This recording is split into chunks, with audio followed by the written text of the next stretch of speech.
And I'm hoping that we will be here for years to come to be able to deliver more.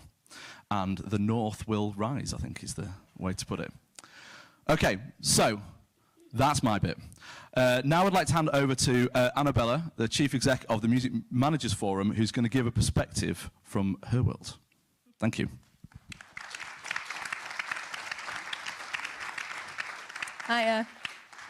So I last came to Launchpad, I think about 7 or 8 years ago when you were over in the Civic Hall? City Hall maybe. I get all the different halls. I actually got married at the town hall just out the back here, so I was reminiscing earlier. So I grew up in Leeds, actually in Bramhope in the 90s, and particularly when I saw this event was at Leeds Beckett University, it got me reminiscing a bit, and I dug out, I've got a scrapbook with all the flyers from my teenage years here, and actually I used to go to the Students' Union a lot, and I found all the flyers from this was Leeds Polytechnic, and then Leeds Met, and I went to Stomp and Reasons to be Cheerful and Vague, and I hung out with Liam Gallagher as a teenager. But I also studied at Park Lane College, actually. The resolution's not great, this, but I found my old admissions card. So whilst I spent an awful lot of time going out to music, I also was really interested in studying politics, law and economic history, and I was kind of really passionate about how do you campaign and how do you change things, which is what a lot of teenagers feel, right? It's like, how do you change the world? And I couldn't really figure out what was the route into the music industry, so I went off to study politics at Nottingham and run the bandsoc, and then found my way into a world of kind of policy, politics and campaigning. And then 9 years ago, got this role at the Music Managers Forum, sort of trying to tie the two together. So how do you try and make things a bit better? And how can you make things a bit better in the music industry and make things better for musicians? So I'm not a music manager. I'm a failed music manager. I didn't make it very far at Nottingham when I was managing bands. But I now run an organisation of music managers. So, yeah, Whiskas asked me to come and talk a bit about campaigning in the music industry. And so I picked a few campaigns to talk about, but I'll give you a bit about the MMF before I sort of launch into those. And I know I've only got sort of 10, 15 minutes, so there are probably more I could talk through, but if I run out of time, I'm going to be around over lunch and around later. I'm very happy to chat to anyone about any of those things. So the MMF is the professional organisation for music managers in the UK. We're the largest one in the world. I've got 1,400 and something odd members, ranging from managers of artists of some of the biggest artists, so Paul McCartney, Ed Sheeran, Adele, ones who are doing incredibly well like Ray, but also all the way through down to grassroots. And we've got lots of members here in Leeds and across the north of England who are, well, some of them smashing it, managing bands who are winning all kinds of awards, and others who are kind of trying to find their way around the music business. So what we do is educate managers, help them understand the role of a manager, what the responsibilities are, but it's one of the most exciting roles, I would argue, in the music business, because you're across every bit of an artist's career. You're not just in the recorded business or music publishing or live events. You're across absolutely everything. So that's also exciting for us because it means we end up campaigning on nearly absolutely everything. We also do a lot on innovation because the music industry is continuously evolving, and I know a lot of people my age end up harking back to the days where, you know, spent all the time in Jumbo Records, which is, I think, still there, flicking through and buying physical records, and then we talk about the digital world. But when I joined the MMF, everything was all about Spotify. The last 5 years, it was all about TikTok. It's continuously evolving. There are always new services coming in. So we try and help our members understand what that means for the artists they work with and how basically building artists, developing and breaking artist strategies need to evolve with that. And then the thing I'm here to talk about today, inevitably running a professional body of managers, members come to us with issues and concerns and things they're not happy about, and they kind of give them to us and say, hey guys, try and fix these things.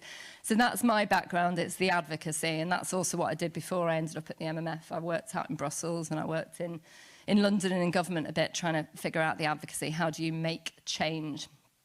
So, yeah, here's a bit about our education and professional development. We run courses, we go around. In fact, we were out in South by, weren't we, talking about championing British talent around the world. We do a lot of international work as well, which actually is relevant. I'll talk about how some of our campaigns link to the international agenda.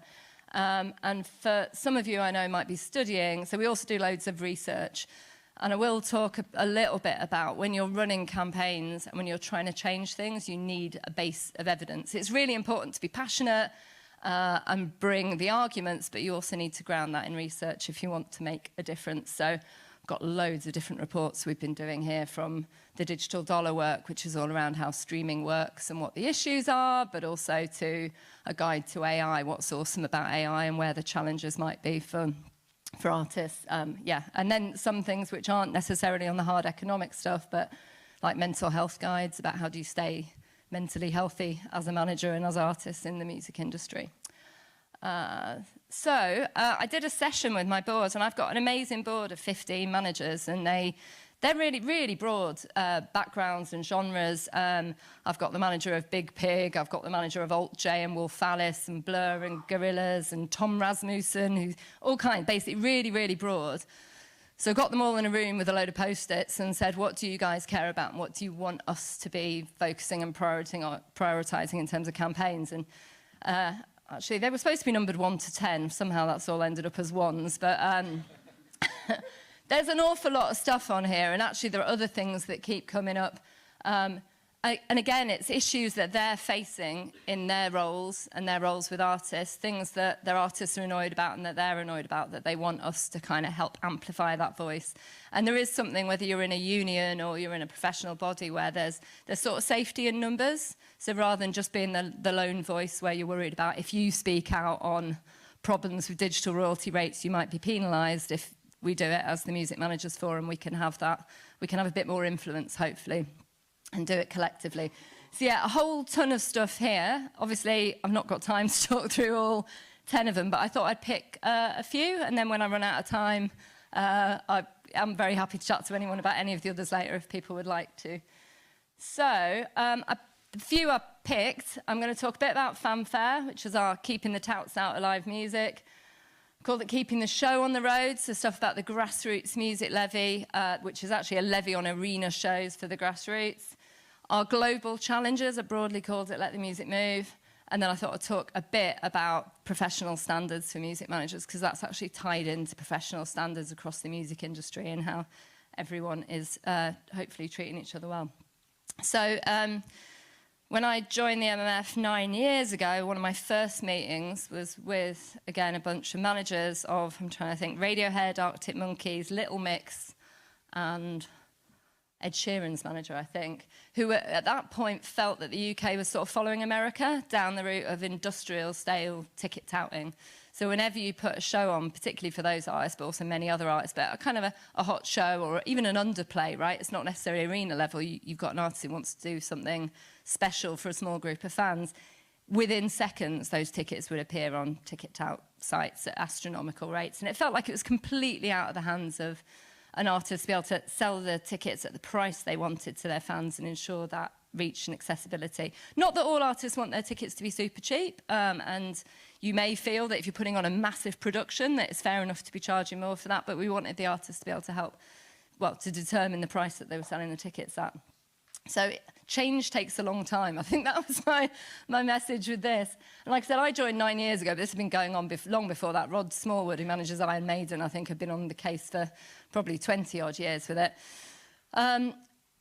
But many years in, so we did a lot of work trying to work with the existing law. I think we got a change into the law about 5 years ago about bots. We kind of got to the stage where we were forcing the resale platforms to list the ticket numbers and seat names and take down all the touted tickets. We have a member of my team who runs Fanfare who would go through all the Viagogo shows, and he would go through and look at the ticket numbers and cancel them off and resell them. Ed Sheeran had a team of 5 or 6 people working on those shows, cancelling tickets off and reselling them directly to the fans. But hugely labour-intensive work. Obviously, it doesn't work at standing gigs because you don't know which tickets have been touted. And we kind of realised that after we'd made so much progress, we weren't actually really solving the problem. We were just putting the burden back onto the artists and their teams. And if you're not a big global superstar, but you are a hot and upcoming artist, you wouldn't be able to afford a team of people to take down all the tickets, never mind all the kids turning up to see certain shows thinking they've got a real ticket that their parents have paid hundreds of pounds for and still not be able to get in because they're fraudulent ones. So this campaign's been running for a long time. I think about 3 years ago, after the pandemic, when live music came back, we said, actually, we need to go for an outright change in the law on this. We need to have something that actually prevents tickets from being touted rather than just trying to work around it. And we went, and Sharon Hodgson, who's a Labour MP, had been campaigning on this for many, many years. And we went back to Sharon, and we went to Barbara Keeley, who at the time was the shadow minister. And we said, actually, we really feel this has got to the point where we need it. We need to change the law. And amazingly, we were so pleased. We've been gathering evidence and gathering evidence. So we had a lot of case to make the argument for change. We managed to get a commitment in the Labour Party manifesto, which is incredible. And Alex is, from the and chair of the APPG for music, who've also been really supportive of this. So it was a long way to come. We've now got a manifesto commitment to action. And I was in a meeting with Chris Bryant, the Culture Minister, Wednesday, where they're talking about how they're actually going to change that. So I haven't got a win here for everyone, but it feels like we're on the cusp of something that will cap the resale. So you'll still be able to resell your tickets as fans when you can't go to a show, and you'll be able to resell them to get your costs back. We'll probably try and get a cap on how much the resale platform fees can charge, because we know that Gigsberg's already up to 40% uplift on a resold ticket, which would just lead to kickbacks going back to the touts, so that wouldn't solve the problem. But we feel government's really listening on this. So long time coming, you make a change, you gather evidence, you talk to lots of people, and hopefully you get a political party coming into power who's willing to listen. Speaking of parties listening, it does feel, I've been talking to people about how it felt years the MMF has been trying to get all these issues on the agenda with others, not just on our own, with a coalition working with the MU and IVAs and Featured Artists Coalition. But it does feel now that we've actually got some politicians who are actually really listening and trying to do stuff, which is amazing. So the other campaign I wanted to talk about is Let the Music Move. But I've sort of tied it all up together. So without kind of repeating old arguments, obviously Brexit has been a disaster for artists, really increased the costs of touring. We've got an increasingly hostile government in America now, which is making it harder and harder to get visas that have increased the cost of touring. And UK music has been slipping globally. So I think there's been a bit of a kind of, we do well, we create global superstars, look at all the global superstars, but we're not seeing new British artists breaking through. And there isn't an export strategy. There's amazing work going on with export showcases. So I know there's a new one, which is sort of the north, excluding Manchester. Manchester's got its own one, inevitably. Scotland and Wales have amazing music showcases, but the government doesn't have a joined-up music strategy. So this is something we're talking about. We're also trying to campaign to get... don't know what's happened there. Sorry? It'll come back in a sec. All right, so I'll keep going. No, I've skipped it. We've also been talking to the official charts company about, like, the UK charts at the moment are dominated by US artists. Not that there's anything wrong with US artists, but inevitably the algorithm on streaming seems to be promoting language-based content. I know that sounds a bit weird, but if you're in Italy and you listen to some Italian artists, it then serves you more Italian artists. If you're in Spain, more Spanish artists. If you're in Germany, more German artists. So across Europe, British music has been diminishing in all those countries, and local language music has been hitting the charts. But if you look at the UK, Australia, Canada, and obviously the US, we're part of one English language market with by far the biggest population in the US and the biggest music companies in the US. So the algorithms on streaming that essentially drive the charts are mainly US artists. Combined with the issues we've got with getting artists out touring, it's really quite challenging for British artists to break through.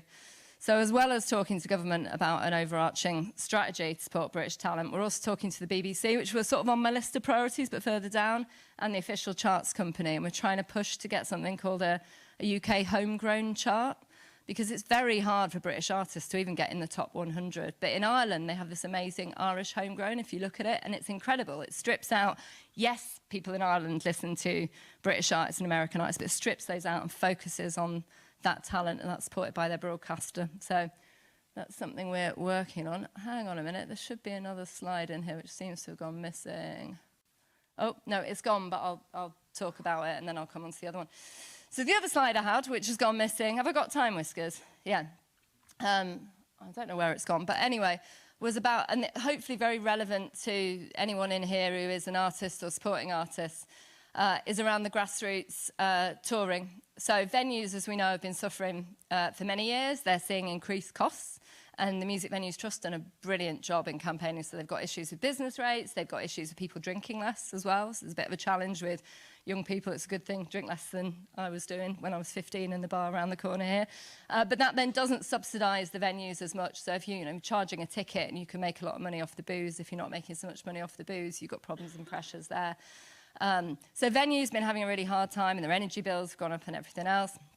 And certainly post-COVID, artists have been really finding it difficult to tour more than ever before. Artists have always subsidised touring. At one point, their record labels used to do it. The record labels after COVID, I think, realised, sometimes they still do, to be fair. It's not all record labels don't. But it is very costly, and I think the major labels in particular realised that actually you can still make money without artists on tour. You can do it through digital campaigns you can reach. So there's certainly been a pullback in tour support. Artists have always put their own money in to try and cover the costs of touring, but the costs have gone up and up and up. Partly the costs of crew, but the transportation, accommodation, venue hire, so transport hire. So, and the fees haven't gone up. And it's interesting, when I was managing bands back in Nottingham, I remember getting 100 quid for my band to play. And then I was talking to someone from DHP Concerts who runs venues in Nottingham still, and they were saying they pay 50 quid for local bands. And I was like, I was getting 100 quid. Long time ago, 30 years ago. Like, how is that possible? We thought 100 quid was amazing. It was 20 quid each for all the band members and 20 quid for me because I'd organised and promoted the gig. But yeah, it's that challenge is quite massive. So we've all pushed with the Music Venues Trust, but also from the perspective of artists and managers, for this levy on arena and stadium shows, because the ticket price at arena and stadium shows have actually soared, for a £1 levy per ticket, to go into something called the Live Trust that will support, it will support venues, but it won't just support venues, it will also support grassroots artists to tour. So in the same way that managers are quite used to having to put together a budget for touring and submit that, at one point they submit it to a label and the label will go, you don't need to stay in a 3-star hotel, you can stay in a 2-star hotel, and why aren't you booking your tickets further in advance for transport, and can't you cut costs on this and this and this? So they'll still look at the costs of touring, but they will say, yeah, that's fair. You're getting £16,000 in fees, but the cost of touring is going to cost you £20,000. We will top that up, enable you to go out and tour. If you manage to sell a load of merch, that's amazing. You can put that into your next tour, your next album. So that's the aim of that. So working with the Featured Artists Coalition, the Live Trust, I think there are quite a lot of arena and stadium shows which are now announcing the £1 contribution. If every arena and stadium show put a quid on a ticket, and bearing in mind those tickets are probably 100 quid up anyway, so it's not a huge bump, it could put somewhere between 10 and 15 million quid into grassroots venues and grassroots touring. And the other thing to say on that is our members at the moment are having to cut dates out. So they will play Leeds, because Leeds is an amazing musical scene, and you can sell a lot of merch, but they'll probably cut out Hull, or they cut out York, or they cut out Margate. They cut out the smaller towns where they're like the smaller venues, we can't make the money. So hopefully this will help get touring back on the road. But it will take a little while. Have I run out of time? Have. 2 minutes, all right. So I will go back to my other one. So the only other thing I was going to flag, like I said, happy to talk to people about AI or any of the other campaigns we're doing. But there has rightly been a big focus. I think COVID was amazing, actually, particularly engaged a lot of people more. Well, not amazing in many ways, but amazing in terms of the engagement with the political agenda. We had big inquiries into the economics of streaming, but we also had parliamentary inquiries through the DCMS Select Committee looking at standards in the music industry and looking at how people treat each other, not just music, to be fair, film, TV, elsewhere. We've had a code of practice for managers for many years, so all of our members are signed up to a code about how they treat each other, how they treat their artists. But there has been a lack of support for freelancers, and it's quite hard. Our members are employed by the artists, and you're essentially all sole traders. And if you've got an issue with someone else in the music business, who do you go to? There isn't an HR department, there isn't that kind of support there. So we've been looking at what are the support networks. We've been working with this new body called the Creative Industries Standards Authority, CISA. And this year we're going to be introducing a kind of professional certification for music managers, which looks at knowledge. So it looks at your understanding of recorded music, copyright, music publishing. What is PRS and PPL, all these bloody acronyms we love in the music industry. And why is it important? Because that's the kind of thing that gets a manager fired, is if you've not covered off and ticked all the boxes and made sure you're collecting all the income, or all the income is being collected for your artists as it should be. But we're also putting in a section in there about behaviours.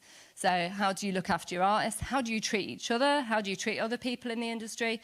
And also when you do come across issues, what support network is there? Whether it's a criminal matter, actually, in some cases that should be reported to the police, or whether it's bullying, harassment or other behaviours, what support networks are there?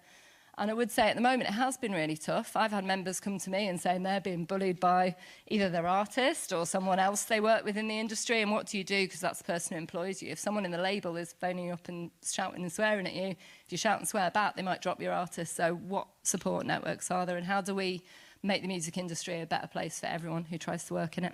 So, so there's some of the campaigns that we work on at the MMF. I would say some people know us just for the campaigns, partly because we're quite noisy, because that's part of our role.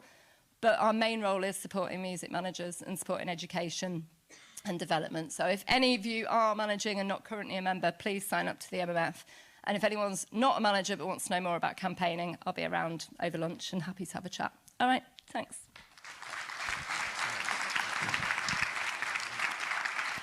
Are you doing it? Sorry, thanks, Annabella. That was great. Going to move swiftly on now, and I'd like to invite Kemmi to the stage. Kemmi's a youth worker and creative from Bradford. What we've tried to do over the last few years is have a kind of national and local view, and so, as I said, inviting inspirational people to come and talk about what they do and what's going on locally. So, yeah, please welcome Kemmi. Thank you. Is it all right if I sit down? Make it a bit more informal. Is that all right? I'm going to sit in this middle one. So yeah, hi everyone. Thank you for having me. Big up to Whiskas, he always brings me through, and Launchpad, yeah, because they always bring me through and give me opportunities. But yeah, so I'm Kemmi. I'm 23. I'm born and raised in Bradford, but I've actually moved to Leeds now. So yeah, I'm in Leeds at the moment, but I'm a youth worker and a creative, and yeah, I'm just going to kind of take you on my journey, you know, where I've come from, how I got here, what we've done along the way. So yeah, so I've been in youth work for about 6 years now. I started an apprenticeship in start of 2019, kind of in COVID. And yeah, I've always been a big advocate for young people, but then I actually applied to that apprenticeship with a rap. It sounds weird and random, but yeah, like that's how I got in. So I said I'm a creative, I want to kind of use music, and I worked for an amazing organisation called All Star. They're based in Bradford, and I was a creative skills coach but / youth worker, and I taught music. So some of the places we went into young offenders, schools, colleges, and worked with loads of young people from the ages of 8 all the way up to 25, and just teaching them music and like the skills they need, because the music industry is not an easy place, is it? It's quite difficult, so it's kind of giving them opportunities that they wouldn't get otherwise. And Bradford's quite a small place as well, so when you're in the industry, there's only set opportunities, so it's about creating them opportunities as well. So we used to put on shows with All Star. I actually went to one last night. They did like a big awards event, and some of the young people were getting on stage and they've never performed before. So it's about that, giving them opportunities and, you know, giving them a chance to show us what they've been doing. But yeah, so youth work to me is almost like, so I was in Peru when I was younger, and that's where I kind of started my musical journey. I started doing some writing. They used to come in, like external used to come in and do like music sessions, and I think, yeah, that's where I thought this is actually what I want to do. The way they helped me is how I wanted to help young people, so that's kind of how I got into it there. And then yeah, I just started that apprenticeship and I thought, this is amazing, like to do something that you love and then do it as work as well. It was just like mind-blowing to me. I remember saying to my mum, like, I'm going to work and I'm getting paid and I'm doing music, like it doesn't make no sense, but it's why I love it. and I'm going to tell you a bit about myself now. I left myself to the second, and my journeys and kind of what I've done. So I am a poet and a rapper. I do a bit of acting sometimes as well. But I had the pleasure of working with Bradford 2025 just gone January, and we did a show called Rise. And I think over the 2 days there were 23,000 people in my hometown, and I was like stood on top of the town hall. It was crazy. And yeah, just to be there, and that's where I was born, that's where I was raised, just to be there, stood in your own city. I've never, ever, ever in my life seen 23,000 people in Bradford. Like, let alone stood on top of town hall and looking down at them all, and there's a big light in your face. And yeah, so for me, that were like, it was just a moment where I thought, this is actually me, like, this is what I do. And then last year, it quite a strange show, but I'll still give it a shout. I did a show at Wembley for the DCMS. It was like a DCMS staff conference, and this is what I mean, bizarre, like you get the most bizarre opportunities, but that were amazing again. Like, I didn't know what to expect. I got there and there were all these government people, and I'm just a Bradford lass, me. Like, I walked in and I was like, oh, okay. And that were amazing again, because as I say, in Bradford, you don't really get opportunities like that.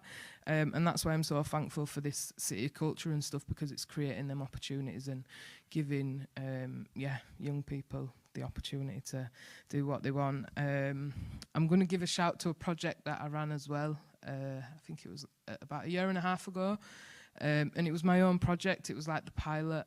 We got some funding off Freedom Studios, so we did it in like collaboration with Freedom Studios, and that was called You Got Bars, and that was all about going into the streets of Bradford. So it's really, really grassroots level. It's about giving them young people who are grassroots, might not ever done a show, might not have ever been to the studio, for whatever reasons. We know sometimes money's a barrier, like it's expensive in it to create music.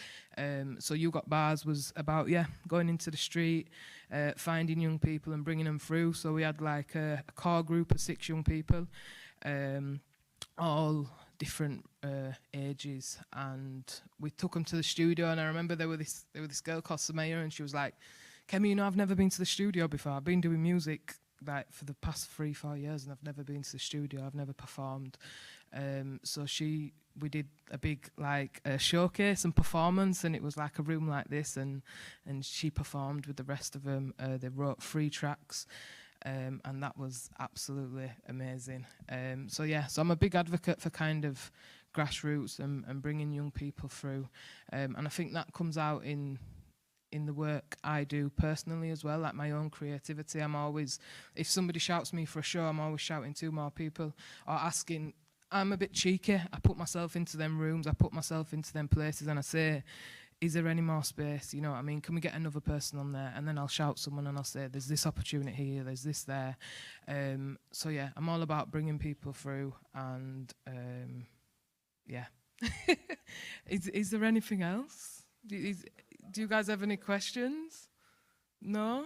That's me, and thanks for having me. Amazing note to end on. Like, that was perfect. Thanks, Kemmi. We on? And that last bit, that's exactly why I asked Kemmi to do it. Like, that last bit is hopefully that's a food for thought for everyone in terms of shouting other people up and bringing them into your opportunities and creating more that you can, and walking into those rooms and feeling like you're there. Final speaker for this welcome session, I'd like to invite Alex Sobel, MP. Thanks, Whiskas. I just want to say, Annabella's presentation was really interesting, and the first slide, I worked out that I was at most of those club nights, most of those gigs, because we crossed over.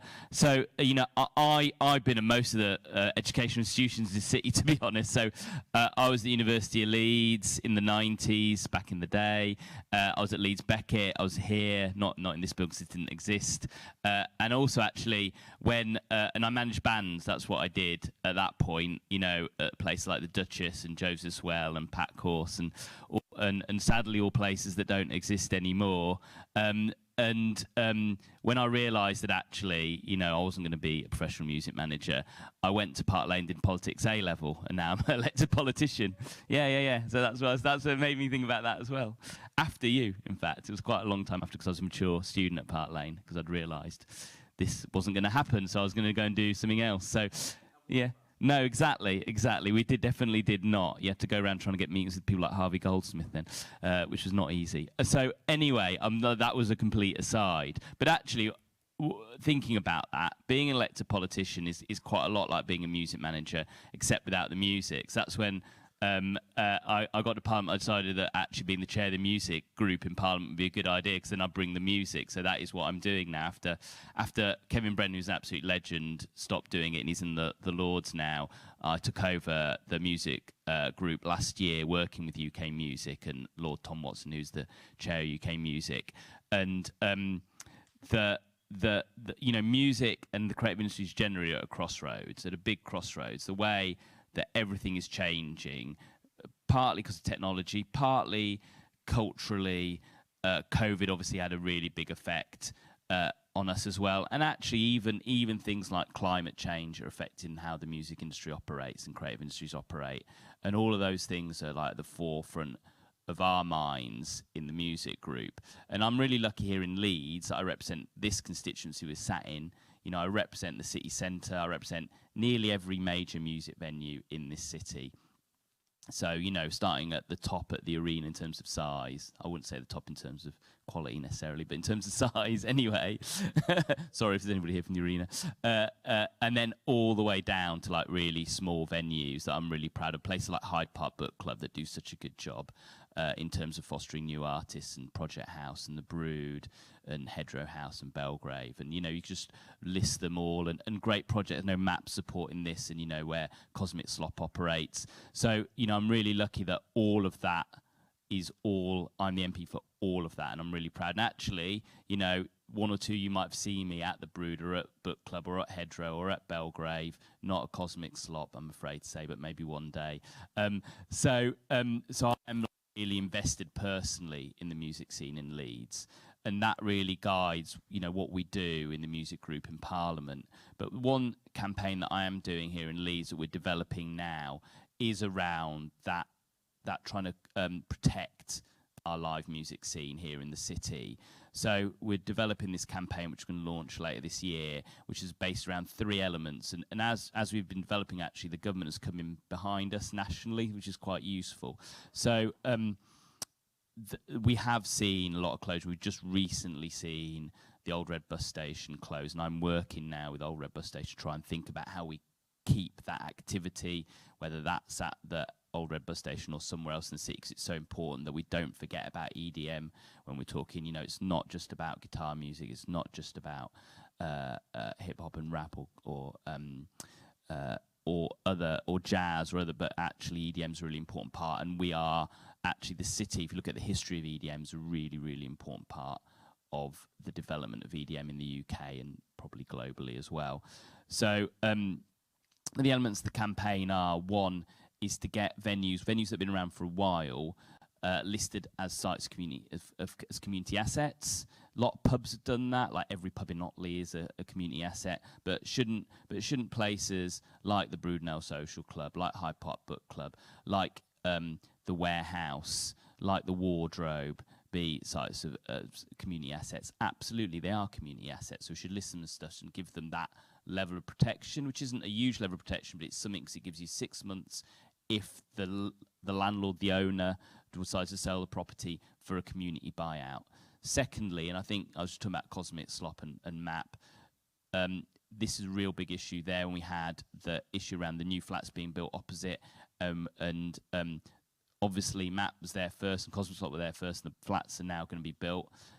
If your venue is there before the residential accommodation, the residential accommodation shouldn't affect how your venue operates. And the government have brought in this thing called agents to change, but the local authority needs to put it into their own policies. And that has not yet happened in Leeds. And that was the issue there with that planning application. We got it over the line, and I'm very confident that Cosmic Slop will be unaffected now. And if something happens after those flats are built, I'll be right on it, because the agreement at the planning stage was strong. So hopefully that won't be in effect. But we can't just do it as a case-by-case basis. We need to bring age of change right across everything in Leeds. We're planning to build 50,000 new units in the city centre. That's going to impinge on venues if we haven't got age of change. And I think it's great that we're going to build that. There's another 100,000 people in the city centre. How many more music venues are we going to need, actually? How many more opportunities is that going to give for you? And the third element, again, and Annabella talked about this, is the levy. The arena should be putting £1 on every ticket. Leeds Fest should be putting £1 to support artists here. The Millennium Square series of concerts, they should be putting £1 on. Temple Newsome, I got in a bit late with Simon Ricks, but I nearly got the Kaisers to put it on their gig this May for their 20th anniversary. But that's what we should be seeing in future. And the government are supporting the levy now and are looking at how to bring it in. And that levy won't just be for venues, for things like buying out venues, for things like supporting, places like Old Red Bus Station Future, but also for artists to go on tour. And Whiskas looking at his watch, so I'm going to finish with this. Yeah. I've known Whiskas a long time. I saw Forward Russia before they even had a record out. So that's how long ago. So he gives me a bit of latitude. So there are opportunities. So I'll just give one example. I'm now a trade envoy in Department of Business and Trade. I'm trade envoy to Ukraine, which isn't that relevant here. But one of the things we do in Department of Business and Trade is we have this thing called the Music Export Growth Scheme. 2 Leeds artists, Dolores Forever and Nubian Twist, just got money from that Music Export Growth Scheme. And there are people who were sat in this room in years past who are now receiving money from the government, who've gone on to become international players, gone to play in South by Southwest, been nominated for awards, Brits, Mercury's, won the Mercury's in the case of English Teacher, and that is the opportunity for you. Sitting here today, you can then go on and take advantage of these opportunities and become global players. And that for years in Leeds and West Yorkshire, that didn't really seem achievable. And I think it now does. The doors have been opened by these acts who are emerging. When you talk to people in the Kaiser Chiefs, they do not want to be Leeds' biggest ever band. They want one of you here to be Leeds' biggest ever band. And that's where we should be going. We need we need to be breaking, and we need to be getting our artists through right onto that global stage. And I'm really pleased, actually, South by Southwest, great. I've never been. Other people have been here, but I've never been. But we're going to have South by Southwest in London in June this year, so it's much more accessible for you to go to that. You've seen the list of events, Great Escape, Reeperbahn, etc. In the UK and in Europe, you can have access to all of those big global players. You can start here in Leeds, sat at Launchpad, working with Whiskas, doing Launchpad, Launchpad Plus, and tomorrow you could be in all of those places, meeting the biggest figures in the music industry. I'm just going to finish very quickly just about AI, because I think AI is the big thing coming down the road.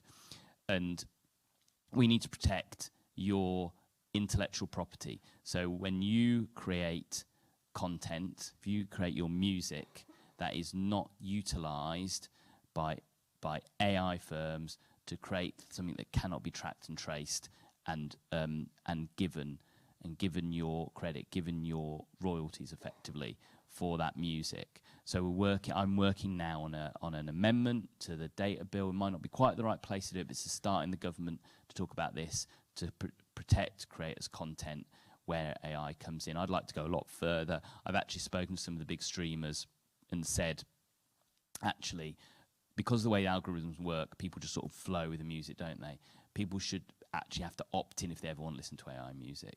And I had quite a good conversation with Spotify about it, less so with the others. So it's about trying to get those things through, that actually the important thing is the creativity, originality that all of you have, and not something created through taking your thing and pushing it through an algorithm, through machine learning, and creating something else, which is your content, but pretends not to be.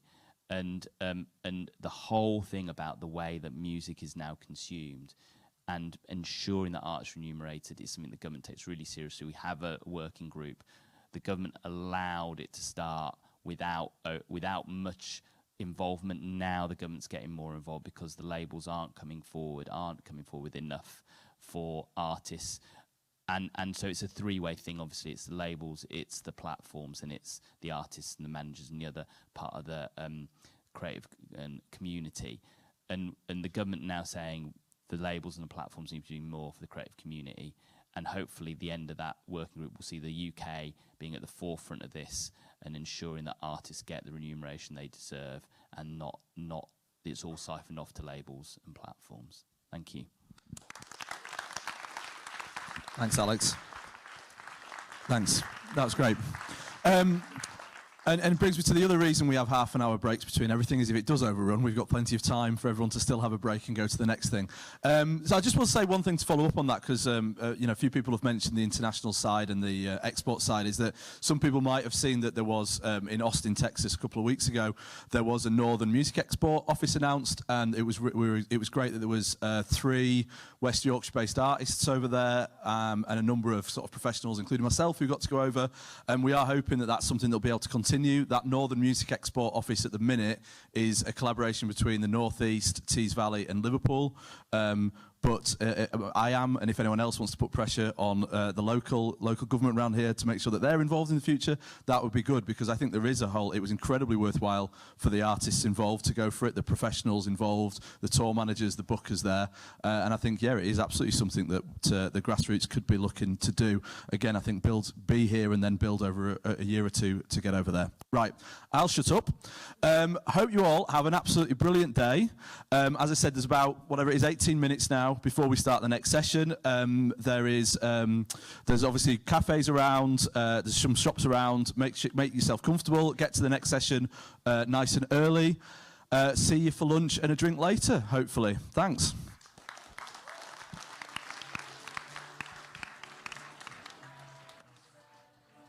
I didn't move the slide on.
1, 2. 1, 2. 1, 2. Okay. Yeah. Can I show you something else over here?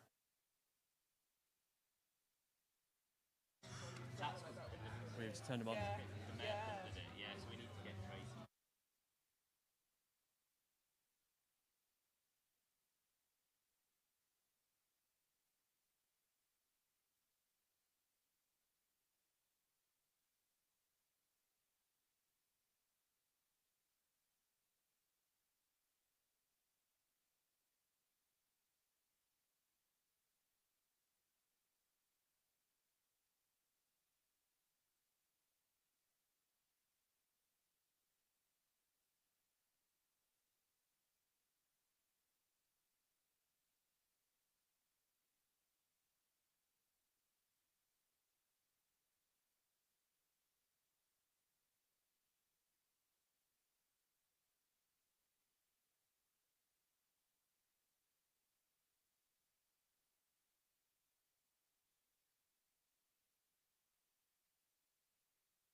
Hello, hello, hello. Good morning, everyone. Oh, 1 second. Sorry. Good morning. Hello, everyone. I had to stop myself from saying good afternoon then. I've been up too long. Yeah, thank you so much for coming down. Really chuffed to welcome you all here and for coming to this room for this panel, of course. We have a fantastic lineup of guests and speakers here. We're going to be talking about all things kind of artist journey, building a team, that kind of thing. And I think we'll start off with some introductions, if that's all right. I'll let you know, my name is Claire. Hello, I work for the Launchpad team. I'm chairing this panel today. I work in our kind of label services branch, and I've already seen loads of wonderful, amazing people I know. But if you want to know more about what we do as Launchpad Plus and artist services, royalties, helping you maximise all that income or whatever, please do come find me. I'll be in this room all day, so I'm here to talk whenever you want to. But yes, I'm going to let my panel now introduce themselves. We'll start this way. So Archie, if you wouldn't mind going first. Hi, I'm Archie Wincup. I produce for BBC Introducing, so I work on the Leeds and Sheffield show, basically doing all the boring behind-the-scenes stuff that don't get on air. Listening to a lot of music, booking all the sessions, all the interviews, all the artists, all the content, just kind of managing all that kind of stuff. I also do bits of music supervision. Just worked on a TV show called Verdi, which are really cool, based in Bradford, which are nice because I'm from Bradford, so that was cool. And yeah, just like doing bits with Bradford 2025. We've got a big BBC Introducing kind of plan for the year for that as well. So yeah, basically, if anyone's kind of interacted with BBC Introducing in Leeds and Sheffield, it'll be me on the other side of it. Perfect, thank you. Becky?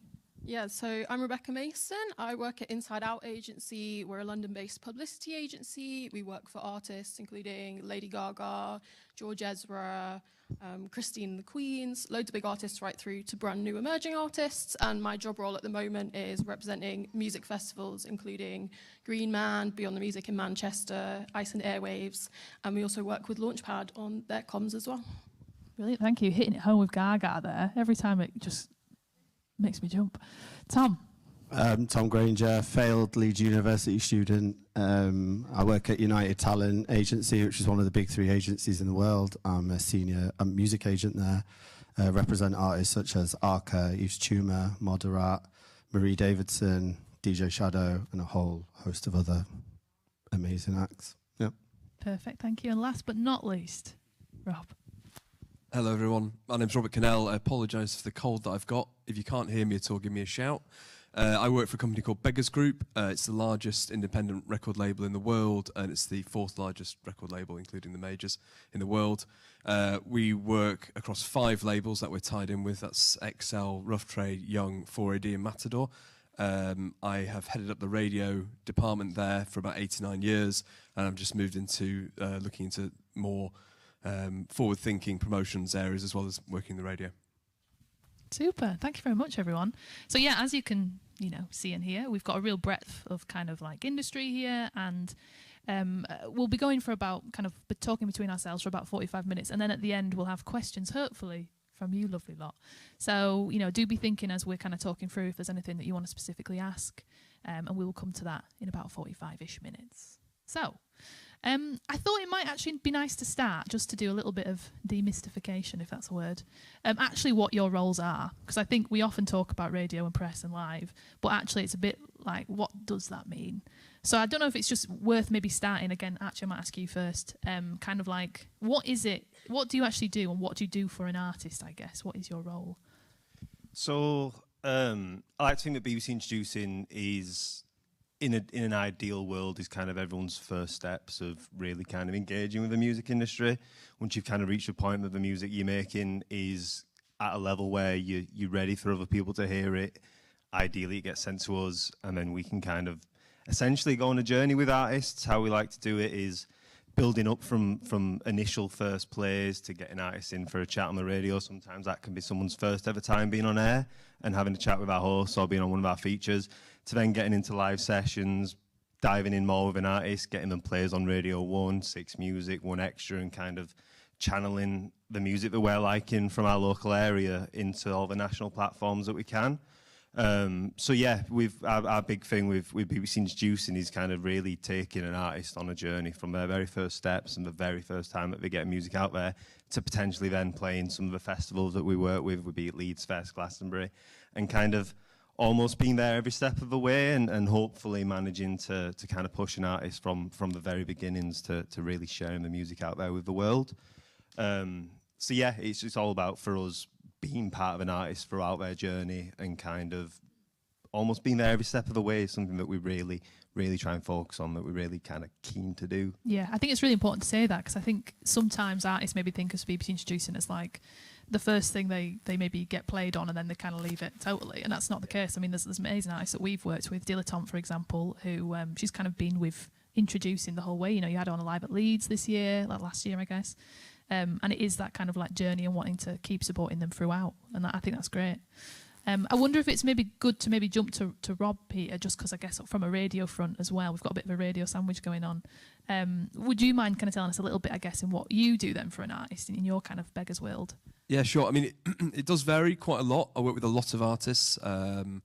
I think we aim to release 40 records across the group a year, but that could get up to 60, depending on, and that's LPs as well, not including singles and EPs. So there's a lot of different artists coming through, and that means also there's a lot of difference in size and scale of the artists as well. Some of our bigger artists, obviously their release strategy and how we are involved in it, say someone like Queens of the Stone Age, is very different to a new signed artist and a developing artist with the group.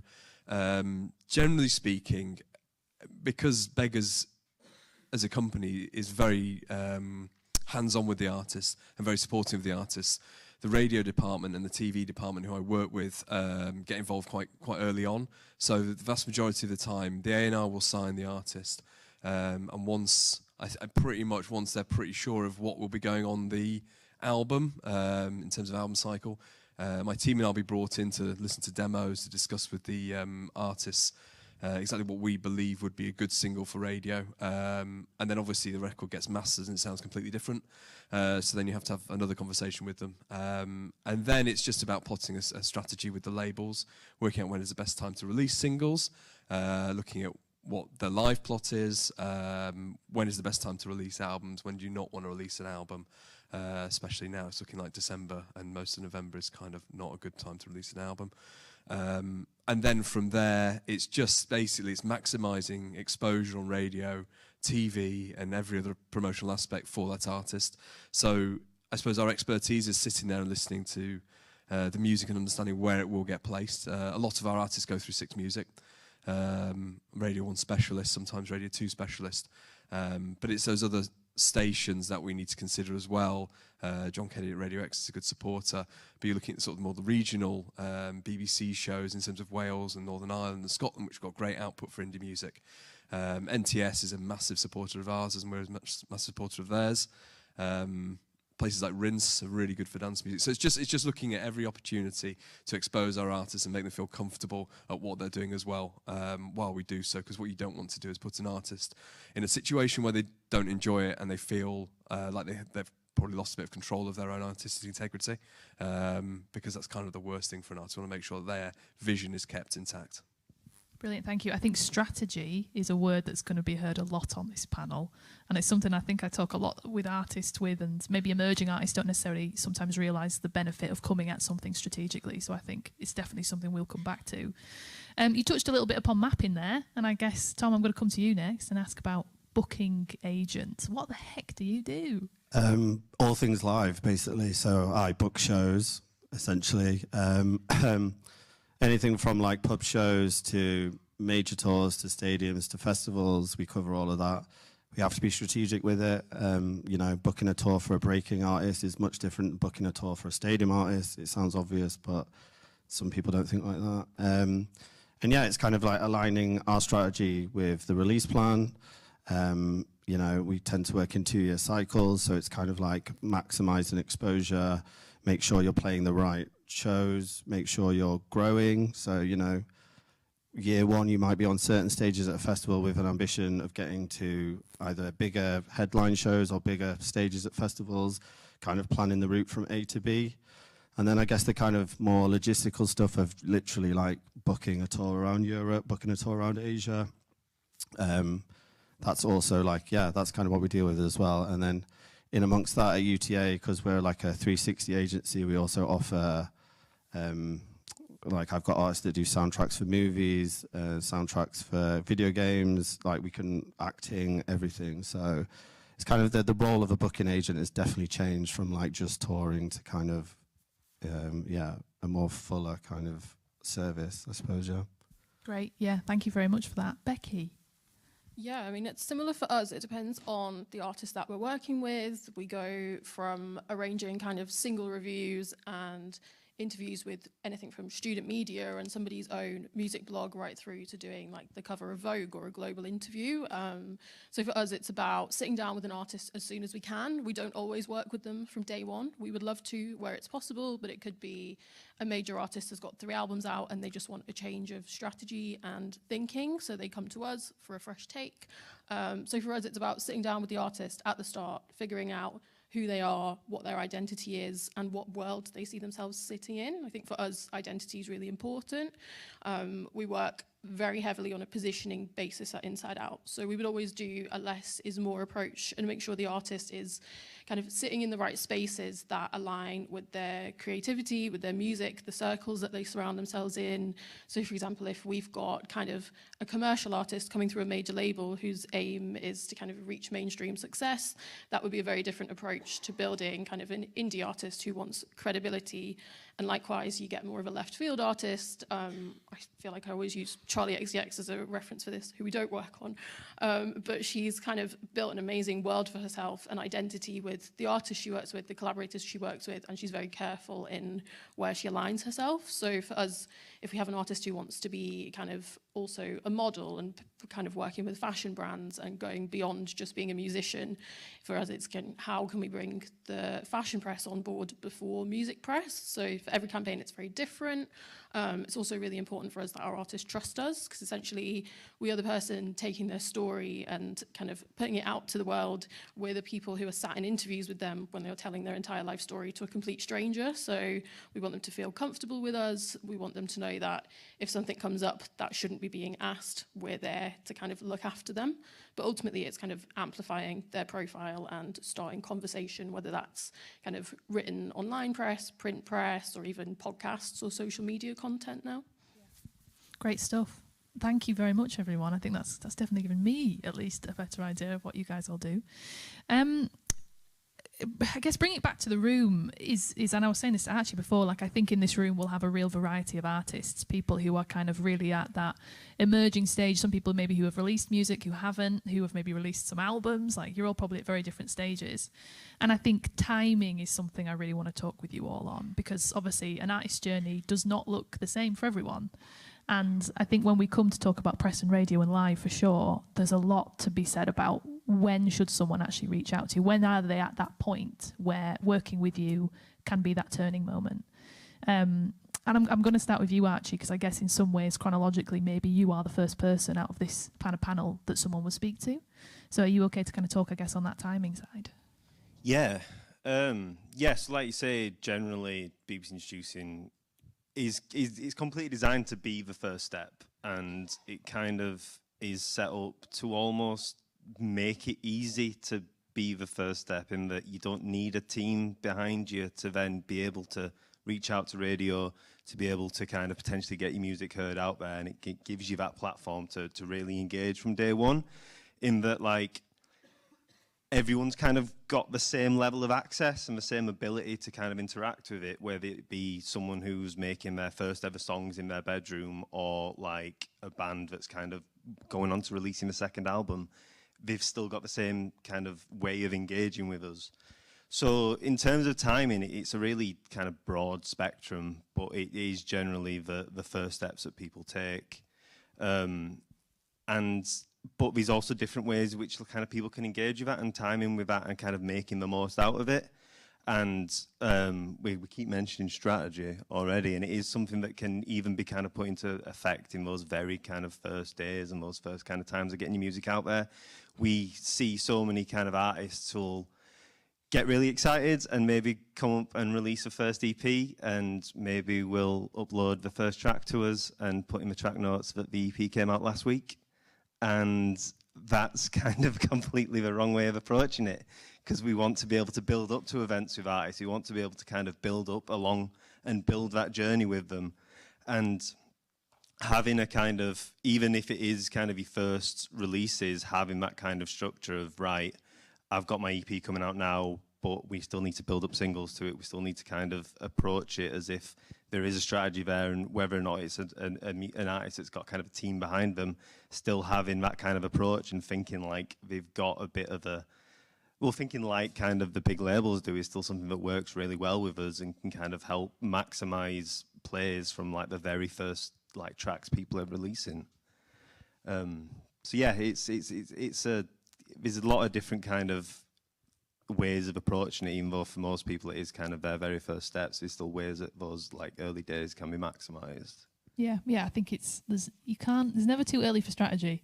I'm big on that one. It may sound a bit boring. It's not as glamorous as just being a rock star, but yeah, strategy is important. And sometimes artists come to us and they've uploaded to BBC Introducing, but their release isn't out for 3 months, and it's like, oh my gosh, like, what would you recommend? I guess ideal time frame for people to be doing your BBC Introducing uploads.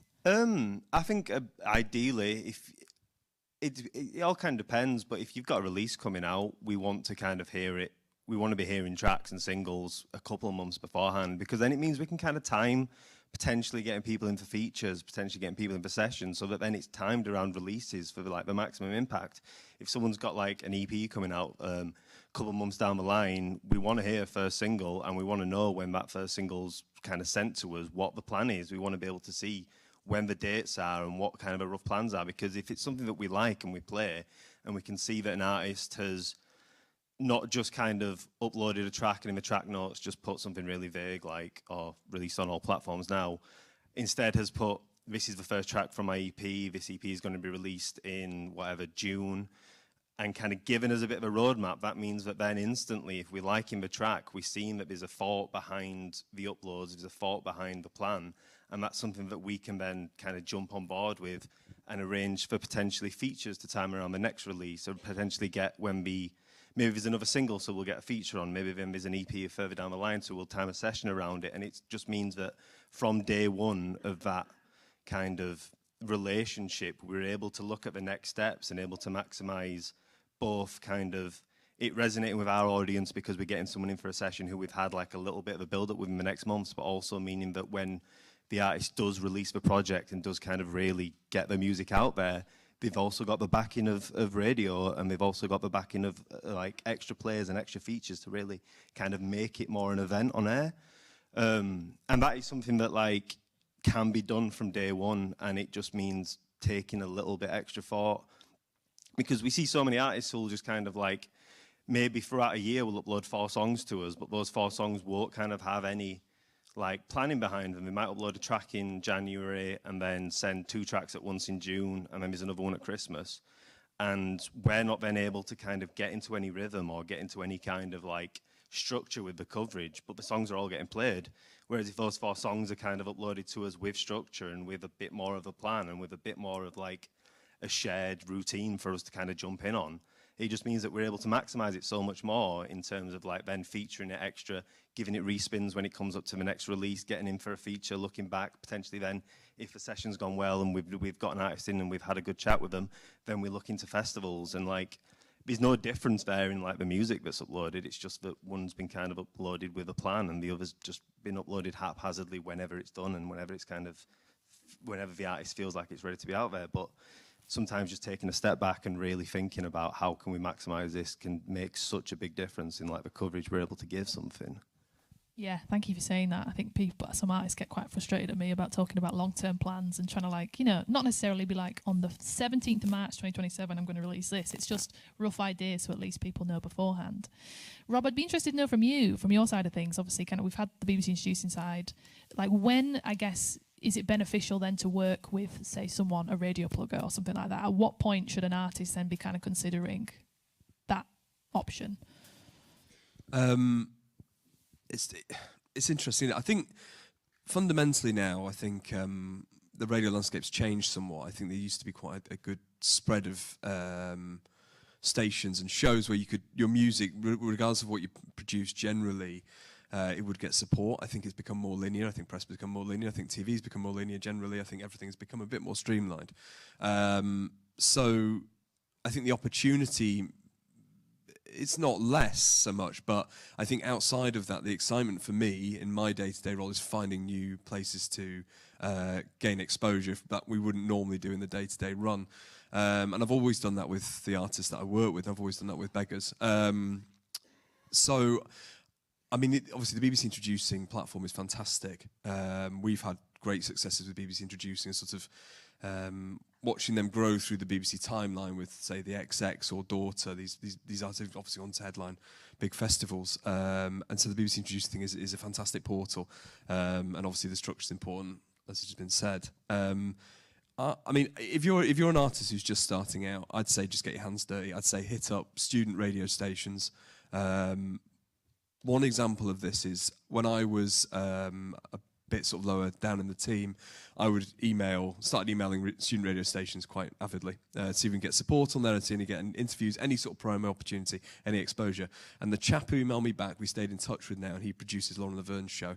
So what I'm saying here is every opportunity that you have to reach out on off your own back, it takes time and it's tedious and people will not go back to you.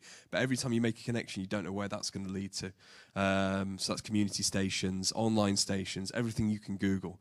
And then what you want now is basically to get to a point where it can't be your job. You have to have someone like myself to take over the mantle. That quite often will happen when you sign to a record label. The record label either has an in-house team like we do, or they use independent pluggers. And I guess it's at the point where you feel like you need to get in with big radio stations. That's where we will need someone whose job it is to do that, because we are apparently trusted by these people who work at the radio stations.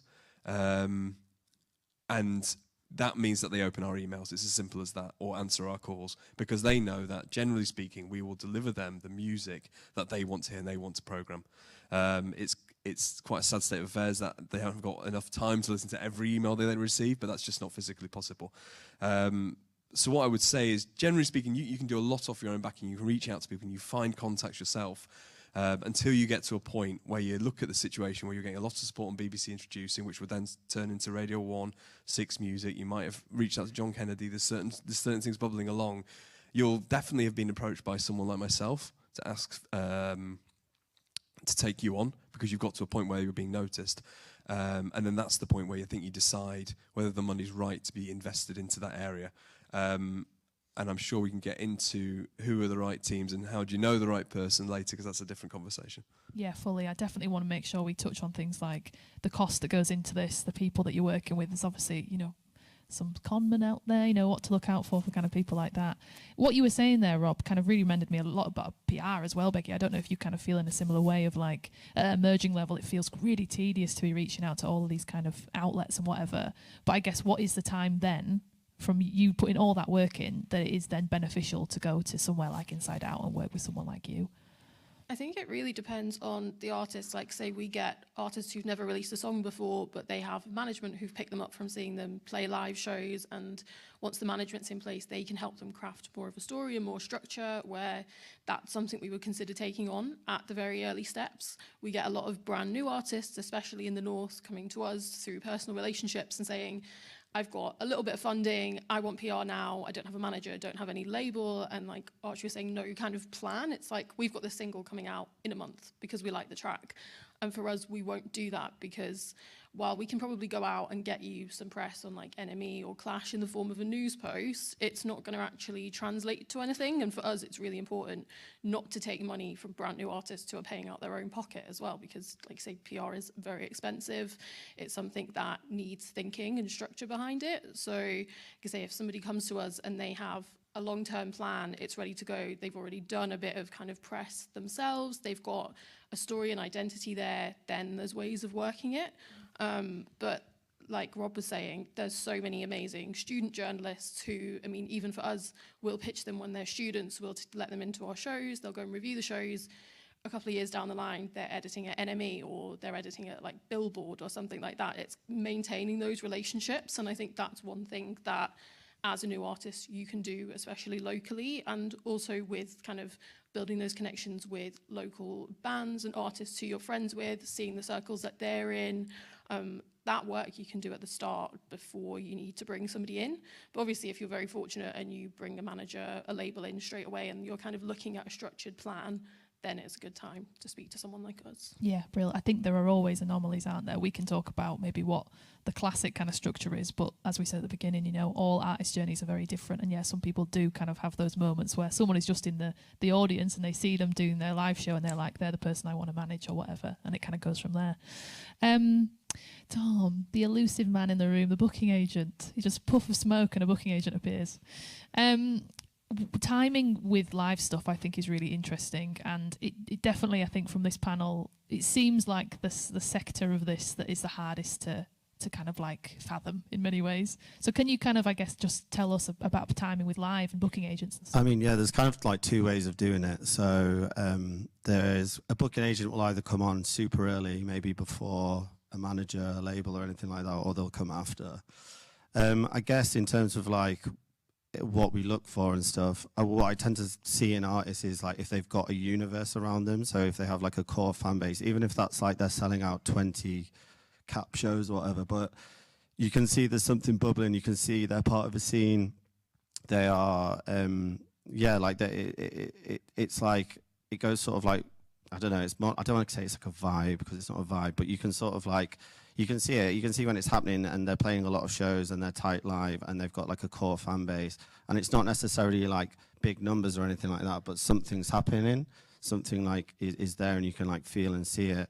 So loads of artists made the mistake of like, I guess similar to like manager, radio pluggers, PRs, where they're like, I need an agent straight away, but I don't necessarily think that's the case.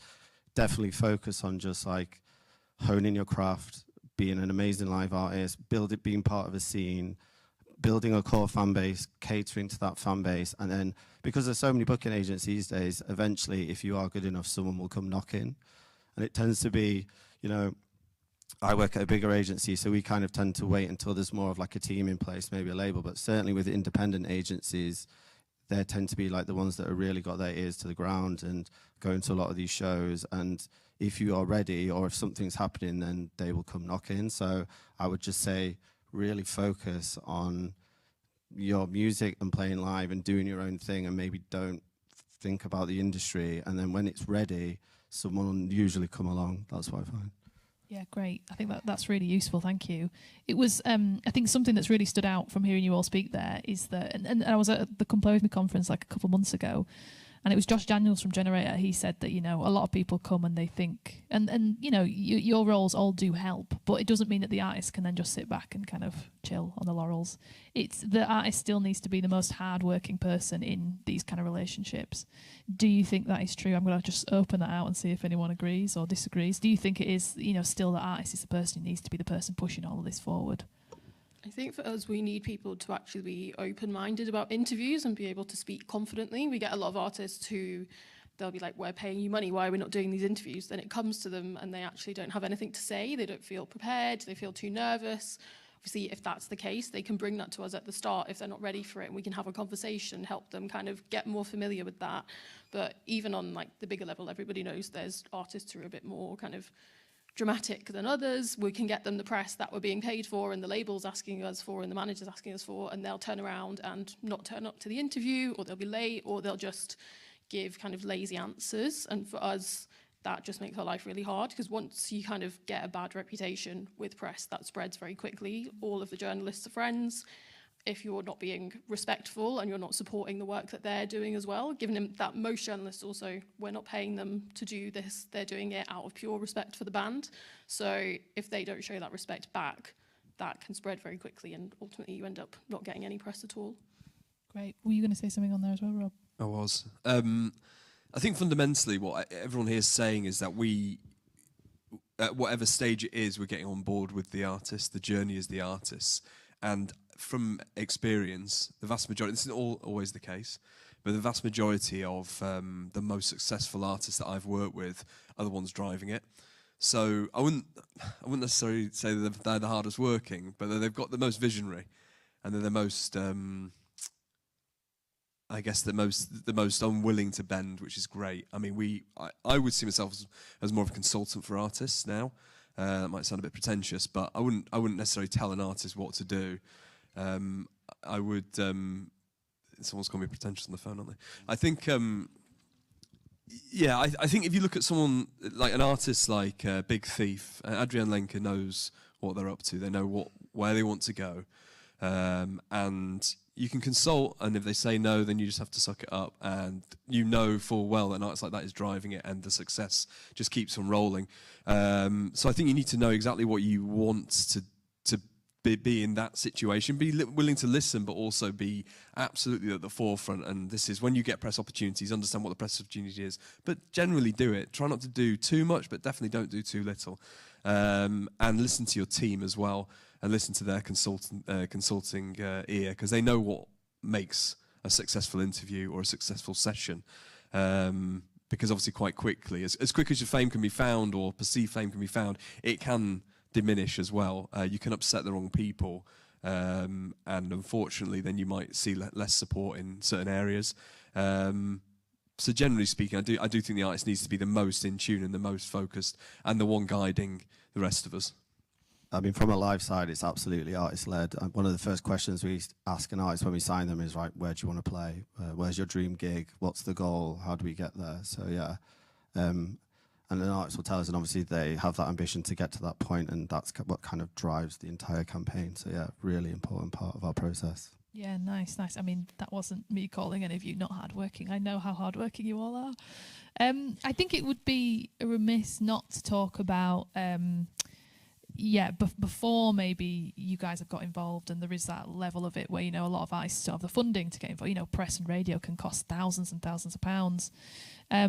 I wondered if you had any tips, I guess, and also, I guess, how you feel when you're working on projects where artists are putting, I always feel I say to artists, if you're going to go for press and radio, sometimes I would be like, if you've got funding, that's when I'd suggest doing it, because it's not your own money. You're not going on holiday or buying food for your dog or food for yourself, So it's kind of like, how do you feel about working on those projects? And also, do you have any tips to look out for? Because there's artists in the room who will have, Instagram messages from kind of, people being like, we want to work on your press campaign. And it's like, I've never heard of you. Your website's a bit weird. Anything to look out for? And I guess that goes for live stuff too. There's a few kind of con men in the live industry who are paid to play and that kind of stuff. A few con man agents in the industry. Yes. But yeah, I mean, I guess I'll start because, live music is different in some ways to the other people here. But, a lot of artists have to now invest to tour live because the cost of touring is so expensive and everything like that. So we always say, ask the label, basically, is what we do. But no, if you don't have a label, then, a strong live campaign can be seen as an investment with, again, this sort of 2-year strategy where the payoff comes 2 years down the line, which I know for a new grassroots artist is really difficult, but unfortunately that's the state of the industry right now, and there is funding available and all this kind of stuff. Nowhere near enough funding in the UK, by the way. The European bands get looked after way better than British bands do, which is a different conversation. But yeah, unfortunately, even live music now is seen as an investment, and you can have a big agent or what have you, but the fees tend to be the same as you play. Certain cap venues can only have certain budgets for bands. So sometimes we have to really think, and again, sort of what's happened because of this is tours are getting much smaller now as well, which again affects grassroots venues. But the cost of touring is so expensive, and because the artist is having to invest themselves, and that's reducing the amount of touring they can do. So they only play the venues where they can make money in cities and everything like that. So we have to think really carefully. Yeah, definitely. Thank you for that. I don't know if Rob or Becky, any of you want to talk about, I guess, that kind of, especially the Instagram DMing world of kind of these people and what to look out for that kind of stuff. Yeah, I think there's a lot of that in press increasingly recently as well. I think one thing that we notice, it's not so much accusing anybody of being a con man, but you've got a lot of kind of journalists who are maybe struggling to make ends meet, and they think, I get loads of press releases, I can do this, I'm going to have a go at it. And ultimately, we have our knowledge and our advice, but what people are paying us for really are our relationships, and I think you really need to consider that. So if somebody is contacting you, especially on an Instagram DM, I feel like you should be concerned if somebody is trying to exchange money straight away. They should be asking for your email or a manager's email to at least start that conversation. But it's not difficult to kind of find somebody's roster, do a bit of research on the artists they work with and what press they're getting. I feel like quite a lot of them, you can go on an agency website, it will say they've got a 3 or 4 person team, but they're working on about 100 artists. So that should ring alarm bells right away. And it only takes a quick Google search to see like recent history of what's coming up. And quite often you will see that there's like 1 or 2 small blog opportunities, which also likely are paid for with a few of them as well. So there's agencies who will take your money and then also ask you for more money to secure these press opportunities. And some of them are definitely doing that with their friends as well, like we're seeing, which is obviously a huge problem. So I think it's just doing your research. If you're not sure on something, try and find somebody who they work with, ask them, just reach out to other people for advice. I think for us as an agency, if a new artist comes to us and we like their music, but they're not in the right place, we're very open to kind of giving them advice and staying in touch with them and kind of helping them grow their career before they're in a position to actually work with us formally. You know, the right person who believes in the right artist will be open to advising and helping before taking any money. So I think you just have to keep that in mind. Yeah, and sometimes I think it's also a good idea to like speak to them, you know, have a Zoom call, don't agree anything beforehand. And you're nodding there, Rob. Is that something with radio, I guess, as well, that's like it's good to actually have a conversation and kind of get the feel of what this relationship could be? Yeah, definitely. I think I'm an in-house radio plugger, as it's called. So I work, generally speaking, I work on the artists that the labels have signed. So I'm not. I am actually an out-of-house plugger, but that's not my day job. And it's interesting, isn't it? I think because I felt like my answer it was quite vague about when should you get a plugger on board. I think ultimately you need to know where your music can sit. I think you need to sort of look at the radio stations that you would love to get on and then be critical. Say, well, actually, does my music sit on 6 Music or does it not? And before you start to open conversations with people who will take your money.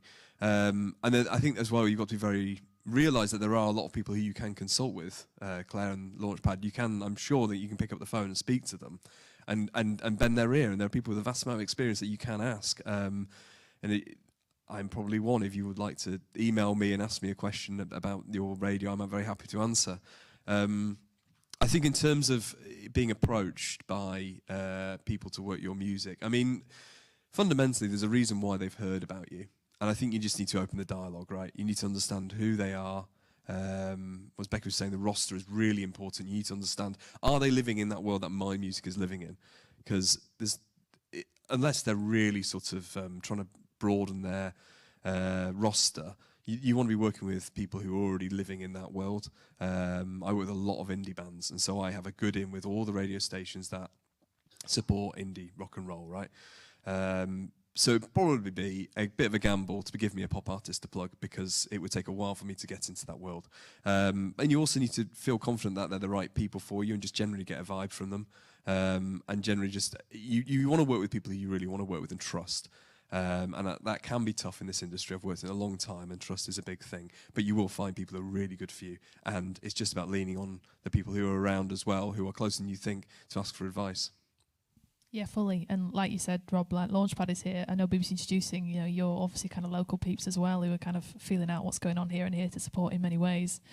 I can't believe the time. We've got about 20 minutes left and about probably 5-ish, 10-ish minutes before we go to questions. So please do be thinking of those.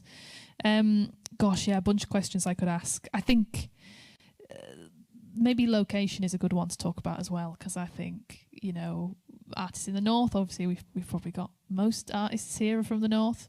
Can it work? And I'm looking at you especially here, Tom, because I think booking agents, you know, so based in London, like how do artists in this room kind of catch the attention of booking agents from so far away and northern artists in general, I guess? I guess kind of what I was saying before, yeah, is we have our promoter network locally. So I work a lot with like Nathan at the Brudenell, Ben, Super Friends, all those kind of people.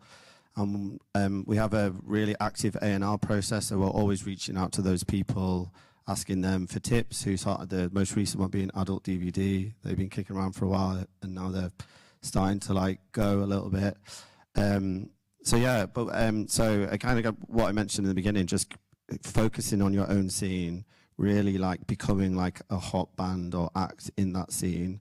being part of the scene, you know, supporting other bands as well, going to shows. You know, the conference thing is useful, like, you know, Great Escape and all that kind of thing. But I'd say that's probably like maybe the next step from just really like becoming like, or trying to be a key member of the scene, and maybe like the hottest act in the scene, which I know is very much easier said than done. But yeah, we're always talking to, like, you know, local promoters, managers, everything like that. A&R is an integral part of our process at an agency.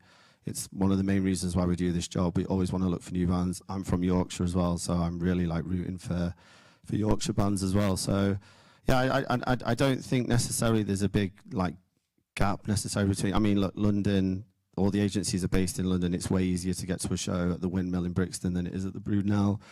So I guess geographically it's an issue, but I don't know. It doesn't seem personally, and from who I work with and other agents that I know, it doesn't seem to be that much of. It doesn't make a huge difference. Maybe it's what it was a few years ago. So yeah. Great, thank you, Rob. I know, obviously, Rob, you're based in Leeds, and Becky, you're based in Manchester. So kind of you're kind of championing for the North and all that kind of stuff. But I guess how does it work with Present Radio? Obviously, you've got BBC kind of based in Manchester, I guess. So it's kind of somewhat easier to kind of reach producers and stuff like that. Would you agree with that? I'm newly back from London. I've been there for 20 years, and I moved up because my wife got a job up here, so I'm cheating a little bit. I wouldn't say that this is my driving force. But I think it's interesting. I think when I approached my boss about moving back up here with my wife, he was very keen. I think generally speaking, what Tom's saying is absolutely right. But I do think there has been a bit of a disconnect, and I think people are trying to make amends for that and change it up. I think there's an understanding generally that maybe we've missed out on a lot of artists as well.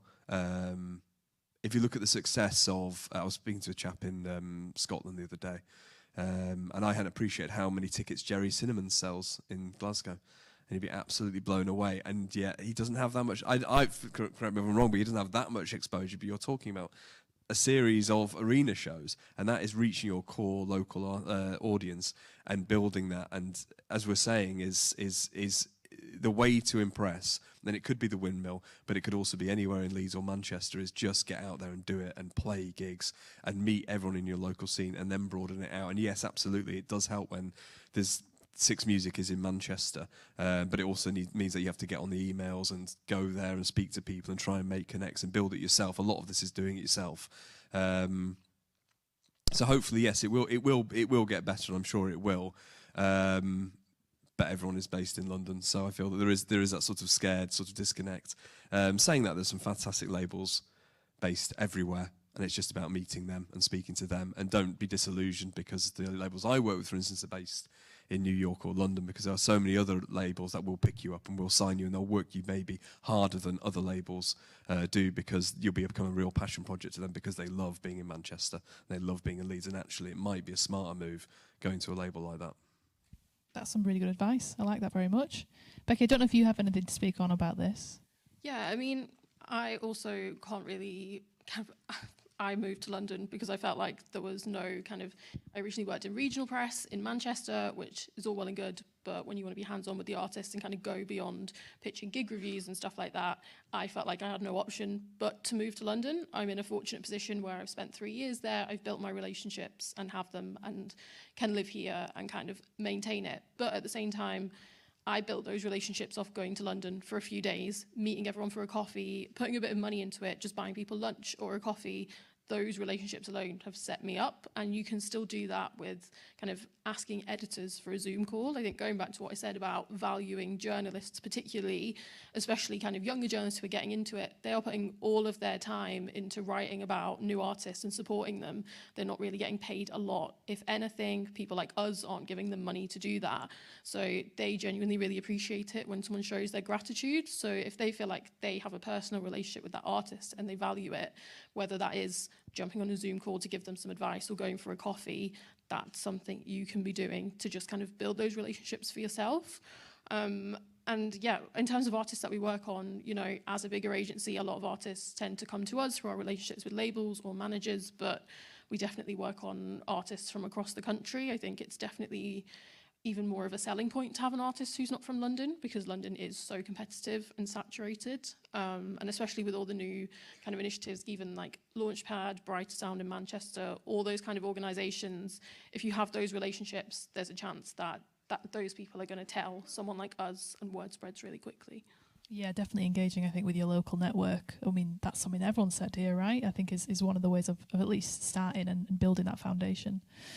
Cool, thank you, everyone. I'm going to open up the floor now and hand my mic over to hopefully a volunteer who can help me, if there's one in the room. Or I can just run around. Oh, thank you, Lucy. Yeah, please put your hand up if you have a question, and we will come to you. Yes.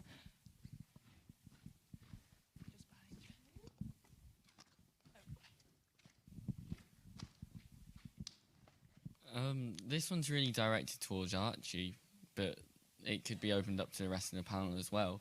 When somebody's like providing music to you, what do you look for in the music specifically? As what would you want to hear? What would be like, oh, this is an artist which I'd want to work with based off the music?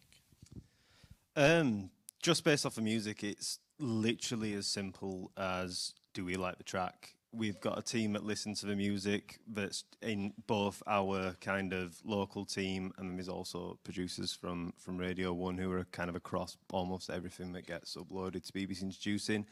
And it's as simple as, like, getting a play is as easy as just having a song that we like, and the song that we think a significant enough portion of our audience will like and engage with. That's kind of almost the easy part. It's everything else that's kind of selling how like more we can engage with it. But like there's no kind of like guaranteed formula in terms of the music. It is just kind of something that we think is exciting, and something that we think is interesting, and something that we think the audience will like, and something that we kind of want to share, and we want to kind of like really put our weight behind and kind of invest in. So yeah, it is literally just in terms of that in music, but then there's other stuff that can be done as well beyond just kind of like the creative part of it. You can also make sure, so many artists will upload tracks for us that aren't ready for broadcast, whether that be because the recording and the mixing's not quite there, maybe it's a bit too DIY and it's not something that's going to translate to radio, or maybe it's something that is absolutely full of swear words and I can't put on air without absolutely butchering. So yeah, there's no formula to it, but it's just having a good song that's interesting, that's engaging, that's like authentic, but also making sure that all the other bits around it are ready for broadcast. Because I think it is quite easy to kind of think that, oh, BBC Introducing is the first step, so we can kind of be a bit rough and ready, but it's so competitive now. We've just had all our shows cut down, and now we're covering Leeds and Sheffield, so already there's such a competitive music scene out there where like artists effectively are fighting for the same amount of time. So it's just making sure that the song is ready to be broadcast, as well as kind of being like good and engaging. So yeah, there's no easy answer, but there's a lot of little things that can just be done really well with it.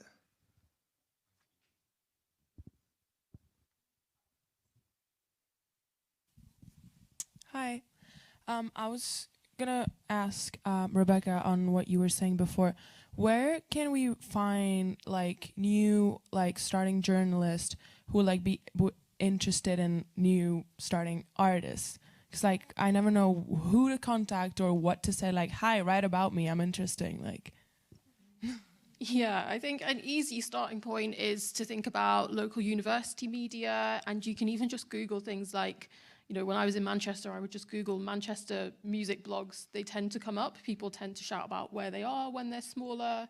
You can also find them on social media just by kind of searching for review, interview with certain artists. Like maybe look at other artists who you know are getting press and kind of see who's covering them. In terms of introducing yourself, I think you need to have kind of essential assets together. If you've got a release coming up, you want to be able to give them a link to listen to that song. You never want to attach a download of a song. I feel like a lot of people do that.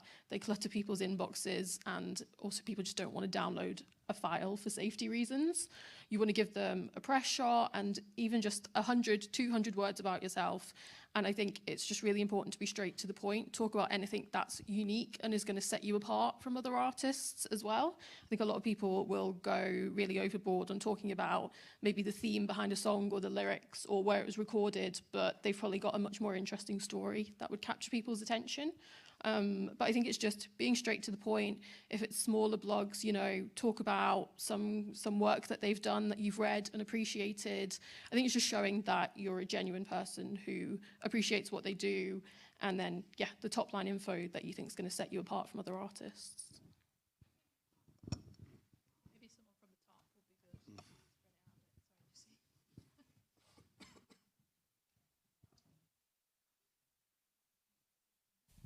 Hello. I suppose this is one for the whole group. There was a lot of conversation about strategy, and Tom, you mentioned having a sort of 2-year look ahead, and Rob as well, you mentioned with album releases, identifying the best time of the year. There's a lot of kind of metrics that go into building strategy, but how much of it is speculation and how much of it do you really rely on? And are there times where you've been perhaps pleasantly surprised or otherwise in your careers when working with an artist? The pleasant surprise is where you put a tour on sale and it sells out instantly and you have to upgrade everything. So it's kind of, yeah, that's, but yeah, I guess because as well, in booking and stuff like that, you know, venue availability is so scarce or whatever. So we have to book 2 years in advance for like bigger tours. So really it is like a punt in the dark. There's no real like data back. I mean, you can have streaming stats, everything like that, but none of that really translates to hard ticket sales. So I guess a lot of it is a gamble, really. It's an educated guess. You can, you know, if a band has done a certain venue before, or, you know, on the last tour they played a 10,000 cap venue, so chances are if you go up with 2 years later with like a 5,000 cap venue, then it's looking good that you'll probably sell it out. So it's like, you can have educated guess, but yeah, I guess because we work in such like long plan strategy, yeah, it's a punt, yeah, for sure. Oh, sorry. I was gonna just add into that as well. You mentioned having this kind of 360 agency thing as well. So I suppose this is where you're talking about having your release strategies of your albums and singles to sort of think, well, this is coming out. And yeah, no. So we have to, you know, we call it on cycle and off cycle, right? So like you have a strategy for when you're on cycle and album campaign. So normally that would be like A-look venues, A-look festivals, and then you have to plan for when you're off cycle. That tends to be like the B festivals. No offense to any B festivals, but you know, and the smaller sort of festivals. So you can, you know, you're continually like around and you're present, and then obviously you need time off to like record the next album and mental health and recovery and all that kind of stuff as well. So we have to take that into account. But yeah, in terms of strategy, it's like an on cycle and off cycle strategy, and they all kind of like feed into one another. But I'll let Rob answer the other question. Yeah, probably my is probably more the boring side of it. So fundamentally, we obviously won't start to create an album release strategy until we have the finished record. Not all the time. Some artists are quite keen to get cracking, which makes it interesting. I think then you've got to look at release timelines. So the physical distribution is always one that we have to look at, especially with pressing plants. And you have to scale back from there. I mean, again, every artist is unique, and where you're going to pitch the artist is also relatively unique. But ultimately, you'd want a single or two out ahead of the album release. So then you have to work out when is the opportune time to release a record in terms of when can we get the physical stuff in shops. Then you have to understand when DSP teams are able to pitch. They normally need 3 or 4 weeks per single. Radio, generally still, there's a burn time of 8 weeks per track. It's changing slightly now, but so you basically work from release of album or release of EP back through these weeks as to when you start dropping singles, and then you work alongside the press teams to organise when the press will be going. If you've got a well-established artist, a lot of the correct me if I'm wrong here, but a lot of the biggest press will drop around album just before an on-album release. That's when we'd want to do our biggest radio looks as well, biggest radio sessions, because you want as much noise around that album release as possible. But you also need to maintain there's a lot of noise around single releases, and also post-release the tours which normally happen as well. So it's about utilising every asset you have at the right time, but you don't want to use everything at the right time at the beginning. You also want to hold some stuff back. So yeah, it very much depends on the artist, but there are sort of structural timelines that you need to sort of be very mindful of. And again, Tom might correct me here, but there are particular times when artists are good to normally tour through Europe, which we need to be mindful of. And then, as I said about Christmas, and basically a lot of press outlets will focus towards the end of the year on their end of year looks, and they'll be promoting albums that have been released the previous 11 months. So there's a lot less focus on new music.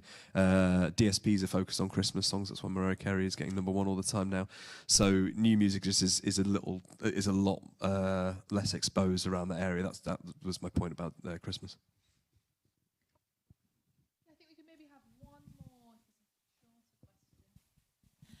I just have a question for all the panel. You talk about the importance of making connections. For example, if you reach out to someone on Zoom, but how do you actually maintain those connections? So when you've grown in the future, you can reach out to them and say, "Hey, I'm here," without being like, "This is me, remember me, we spoke 5 years ago," kind of thing. I think with social media being the way it is, you can just keep in touch with engaging with people's posts. Just occasionally, if you've got a release coming up, don't be scared to drop them a message and just say, I mentioned this to you, this is coming. Also, events like this, The Great Escape, you can think about, if you're going to be at one of those events, is that person going to be there? Arrange to have a coffee. I think it is just regularly checking in. It doesn't have to feel like you're asking for something. Again, if it's a journalist, you could kind of see they've written a particular interview that you enjoyed and message them about it just to show that appreciation. I think just kind of try and keep it as organic as possible, but there's no harm in regular check-ins. I was going to say my regular check-in with artists is congratulating them, congratulations on your album release, great single, great bit of press, just nice connection, just staying in touch, organic, kind of natural, right? Nothing too forced, nothing too pressured. I guess that's the dark arts of A&R as well, isn't it? Just being very nice to people, and yeah.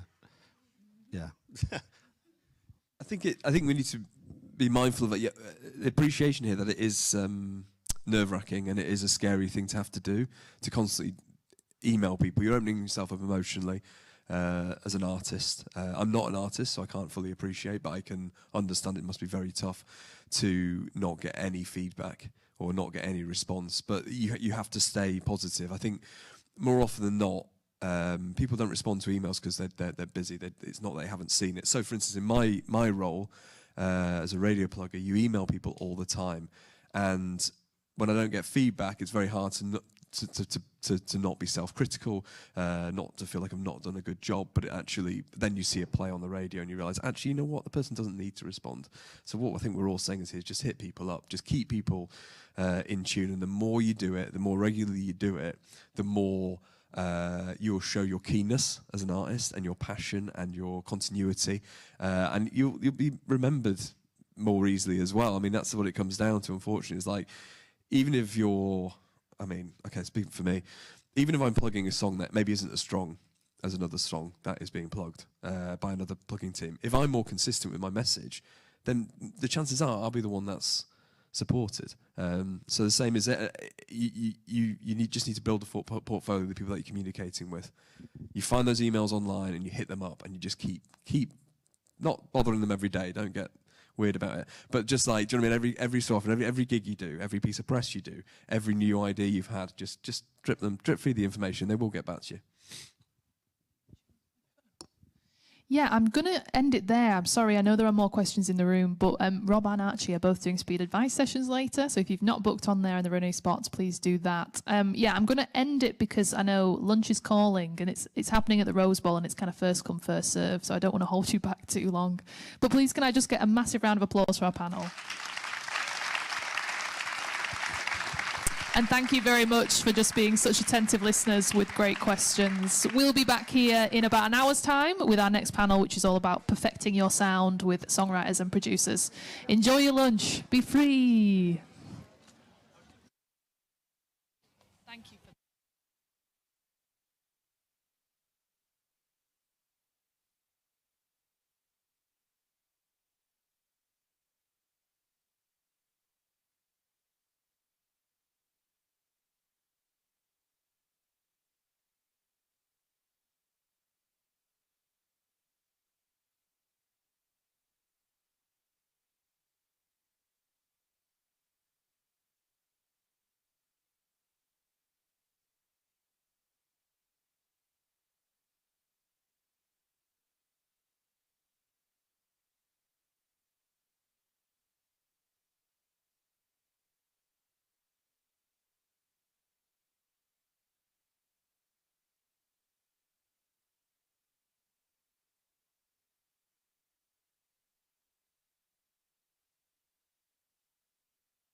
Dick? Oh, bass. Hello, how's everyone doing? That was so mild. How's everyone doing? Lovely, lovely, lovely. I'm being joined by the wickedest panel, if I do say so myself. Like, do we all see these people? I'm Danny West. I'm the host for today, which is weird because I've never done this in my life. Slightly nervous, but we'll get through it. Thank you. We're going to talk about production, songwriting, making the music, getting it into places and all that kind of stuff. I work at Production Music. I work at Universal, which is a cool place, I guess. Nice building. It's rusty. If everyone could introduce themselves, that would be fantastic. One, two. Hello? Okay, the way everybody just looked at me like, so you? Shit. Hi, I'm Nick, or Nick Knack. I think, well, basically, I do far too many things. I sound design, I'm an award-winning turntablist, producer, DJ, composer. I work in radio. I think that's it. I do as much as I can to make sure I can pay rent and have food. Safe. Hi, I'm Emma. God, I'm the same. I do way too many things. I think we all have to evolve. We go into this game wanting to do one thing, and then we have to do a bit of everything. So I was a singer-songwriter, still do a little bit here and there on the writing side. But I am an artist manager, a publisher, and I own a Reimagine business, and I work at Production Park. I used to work at the Tile Yard. I look after quite a lot of different kind of some like major clients and then emerging talent as well. And I host a lot of writing camps, mainly in America. God, I can't even remember what else I do, but we'll get into it. Hi everyone, I'm Laura Kinderlin, and I have an artist project called Kinderlin that I have been working on in Leeds. Am I right? And yeah, I'm a songwriter and producer, and I'm really passionate about vocal engineering and community and we have such a beautiful scene here, it's actually a bit ridiculous. And I am really passionate about trying to link together people and get people working together, people being creative and authentic. And that kind of manifests in working and songwriting with different people, and also having hosted a number of writing camps, whether that be super informal or a camp at Tile Yard North. And yeah, that's me. Hiya, I'm Barney. I am a songwriter and producer and artist. I've done a bit of this, bit of that, but I've been writing songs for about 10 years professionally, and I have an artist project now, and I'm doing that, and I'm very happy to be here in Leeds with you. I forgot I'm an A&R. That's the reason why I'm here. I didn't say that. Thanks, Emma. We Sorry. appreciate that. Everyone's just massively underplayed what they do. Grammy. Barney's been nominated for some awards that he didn't mention, which is okay. Laura released the best project of the year, was it 2 years ago? And went on the wickedest tour. Emma has been complaining professionally for over 10 years. 20. It's Botox. And Nick Knack is just a bad girl. Wicked. The first thing I want to kind of start off with is the songwriters, the producers. How do you usually start a song? Does it start with melody, production, lyrics? Where do you start first? I think I'm often sat in places that aren't the studio, and I come up with melodies or words or ideas that kind of inspire me. And then in the room, there's a moment which is about 30 minutes of a day where it's like there's going to be something or there's not going to be something. And that moment is where it's all defined. It's like it's either going to happen then or it's not. And those ideas are all spinning around your head, and you sit down at an instrument of some sort, or just sing a melody or hear some drums or just hear something that makes you feel the thing that maybe you were looking for when you were singing in the shower, or you were, you know, darting down the road in a car or whatever it is, and it just kind of gets you then. And I think that's where it all starts for me, you know. Yeah, I totally agree with that. I think I kind of go around my life and the world, kind of, it's always happening. I'll either write something down, or I'll find something interesting, or I'm obsessed with people watching, and that finds ways of coming to the forefront and making me think about things differently. And then, yeah, it's about like sitting down and just making yourself available to it, whatever that is. Yeah, and like I kind of think about creativity as your kind of a tool, making yourself available to it, and like, can you catch it? And sometimes that'll be, for me, starting with the guitar and trying to find some chords that I feel pulled towards, and then kind of bring up maybe a memory where I saw someone driving past me in the car and they looked really angry, and I'm like, where are they going? What are they going to do? What are they thinking? These chords make me think of that. And just making those little links. I think I'm a bit more strategic when I do writing these days. I usually go in on purpose, if that makes sense to you. So I work to specific reasons. So if there's a brief, I will work strategically to a brief, whether it's for sync, and then I'll write, you know, the melody and go in on the top line. I've always been a top liner, so I'm not an instrumentalist. I've always kind of gone in and worked. It's like a counselling session when you end up writing with artists. So it's like speed dating. You get in the room and you chat for about 2 hours about what's going on in your life, and then you get something down. But these days I do mainly, I go in there and work to purpose because I want to get paid. Sounds brutal, but that's how I work these days. So if I get a brief working for a film or a television show or something, and they sometimes give you some keywords that they want to include in them songs, and then we'll start building the track. Me and my guy who does a lot of production for TV and film, and that's how we'll kind of do it sometimes. And then we'll aim to strategically release it when the sync is due to be broadcast, so we can get some good algorithms. So, but the creative side, I'm a melody girl and a feeling girl, and I never shut up, so I've always got plenty to say anyway.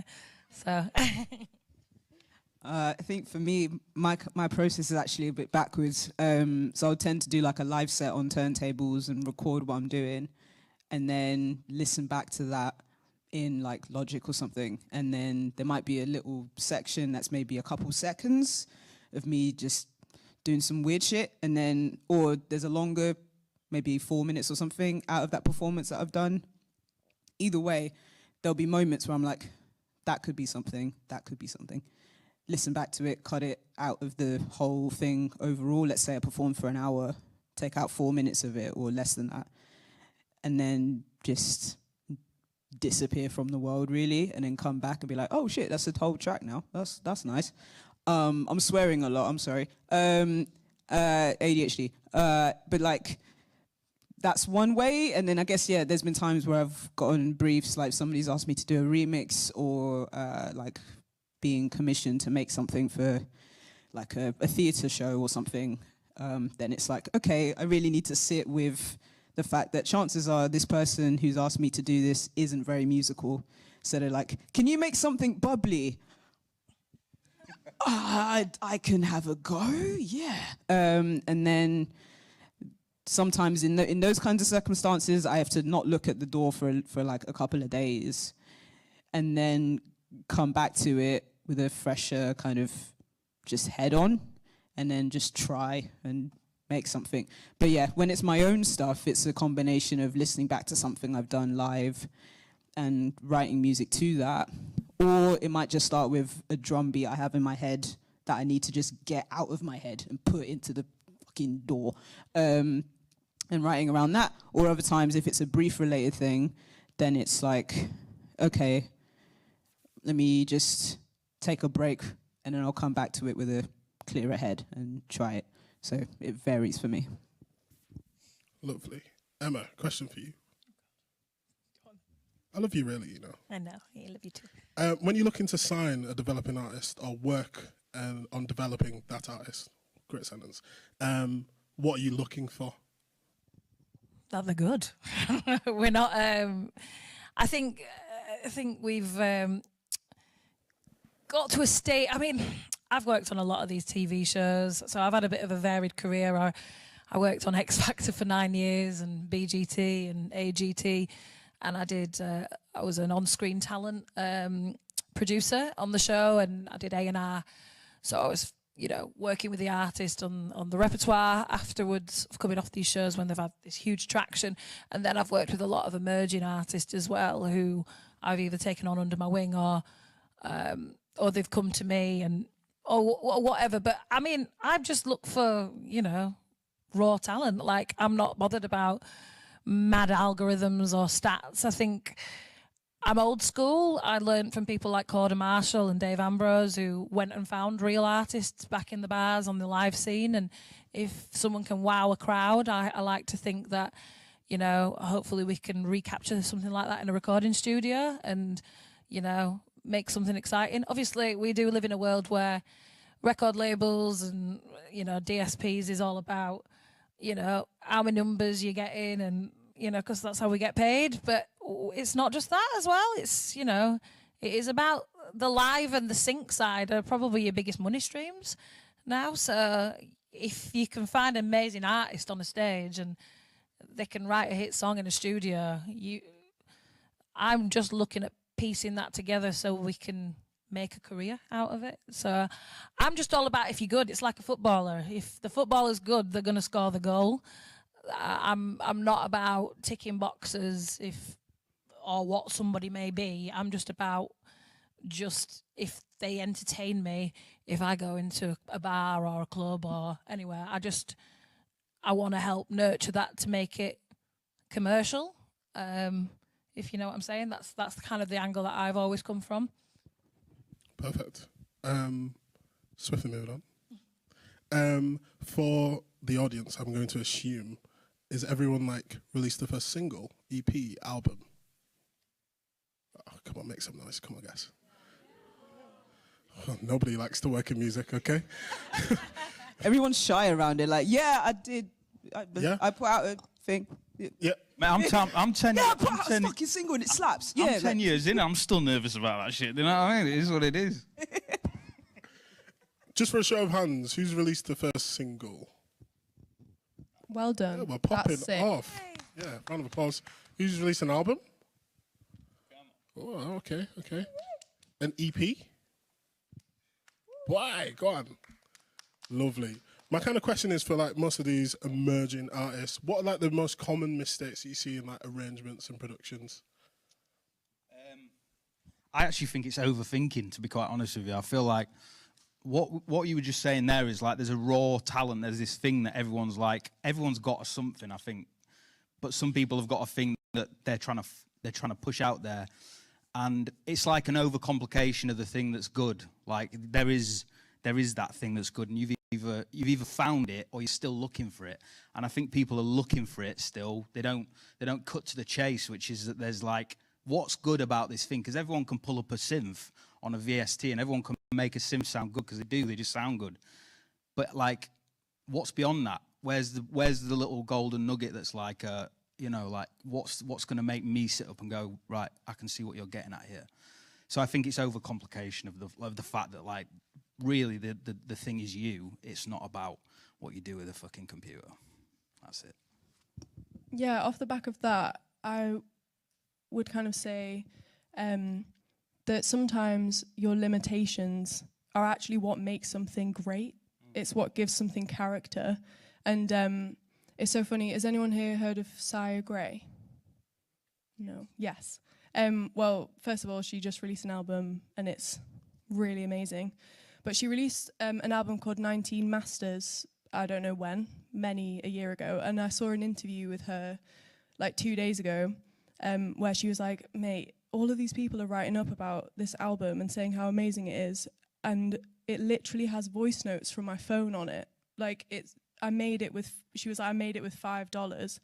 And I know that when I listen to that album, I was like, oh my God, what's she doing? How does she get that sound?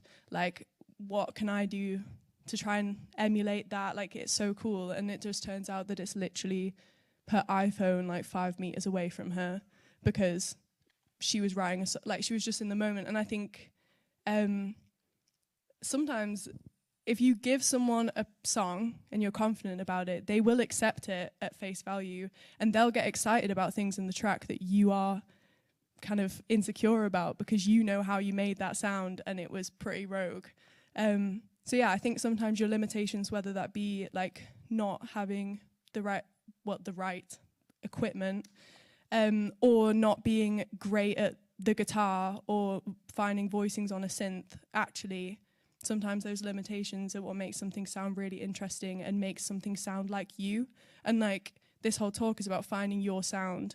Like, don't just accept your limitations and like roll with that and make the most of it, because actually that's what makes something sound really sick. Yeah, I like think the Sex Pistols couldn't play their instruments, like in reality, and like everyone's trying to be the best at this and the best at that, and in reality, whatever you can do, if you can make that magic happen with what you've got, you're going to find the better thing anyway than like being a virtuosic whatever. Like, so you've already got the tools. It's just about actually getting past the fear and being like, I'm pretty good at this, even if it isn't what you think is good. I think I am. Do you know what I mean? Yeah, and it's having the reason behind it. Like, what is the reason behind you writing this song? What's the reason behind you making this noise? And like, the reason is what makes it special and what gives it meaning and what makes it really cool. Quick question. How many people in here can actually read music? Wow. Okay. How many? Okay, no. It's cool. Don't mean to. I'm sorry I freaked you lot out. I'm sorry. How many people can't read music? Right. So one of the biggest things that I had to kind of overcome was the fact that I can't read music, but I still best communicate my feelings and just whatever the fuck's going on in here musically. So how do I do that? And it wasn't really like learning an instrument or even learning to sing. It was more just, what are all of these buttons doing with all the colours on? Like, I like colours. That got me when I was in school. So yeah, and then that stuck with me. And then that led to DJing, that led to turntablism and all the other stuff that I do. But like, I never started off with having like a MIDI keyboard and KRKs and all of this stuff. Like, I would often just I used to make hip hop, and I would just make them on £20 headphones that I got in TK Maxx, and was like, well, Tribe Called Quest sounds like this. So what do I need to do to get as close to that as I can? You know? And it's only within the last year that I actually bought a MIDI keyboard, and that was like a big achievement for me, because it was like, I've never owned one, but I've made a bunch of music without it. And now I'm like, okay, now I feel like I need that just to help figure things out. But like, yeah, that's not stopped me. And I feel like there's a weird pressure sometimes, or it can feel like there's pressure to be like, if you can't sight read at like 5 million seconds or whatever it is, like if you can't do that, then you can't call yourself a producer. If you don't have the KRKs and all of this stuff, if you don't have an Ableton push, what are you doing? It's like, if I don't have one, I don't have one. I can still make the beat. It's not, you know, like, shit's expensive now. Like, it's kind of more rewarding to be able to make something knowing that you didn't have to find a way, if you didn't want to, if you didn't have to find a way to try and get the thing to help you do it. You can figure it out. So I think it's more just, you know, in relation to what has been said so far, like, you use what you have, and that comes across more authentically and organically than trying to emulate somebody else without that kind of genuine connection. Like, there's loads of people that I admire and really like love their sound, but like, that's their sound, and I respect that. I'm out here trying to make my own sound and do my own weird shit. So yeah. I think just take your time. Do you know what I mean? There's no rush. That too, yeah. That's the biggest thing. I mean, there's so many artists you can self-release these days, obviously, and everybody's in a rush. They give themselves this timeline, and, you know, is there anyone really sat there waiting? Only you. You've got to just kind of give yourself a break and perfect it in your own mind of what you want to do with it. And everybody is in a mad rush. I have artists ringing me, go, but I've got to do this by this time. And I'm like, I'm not sat here fucking waiting. Do you know what I mean? Sorry. You know, just make sure you get it right first. Do you know what I mean? Don't put too much pressure on yourself. Enjoy it and realize the reason that you did it in the start was because you love it. And all those other things. But if it is about a studio type of question about the track, I'm all about vocals. So it's, for me, you know, get a great mic. I mean, I've gone completely opposite what everybody else has said because I've come from a different angle. But no one's right, no one's wrong. Just do it in your own pace. It's not a race. I think a massive. As a song.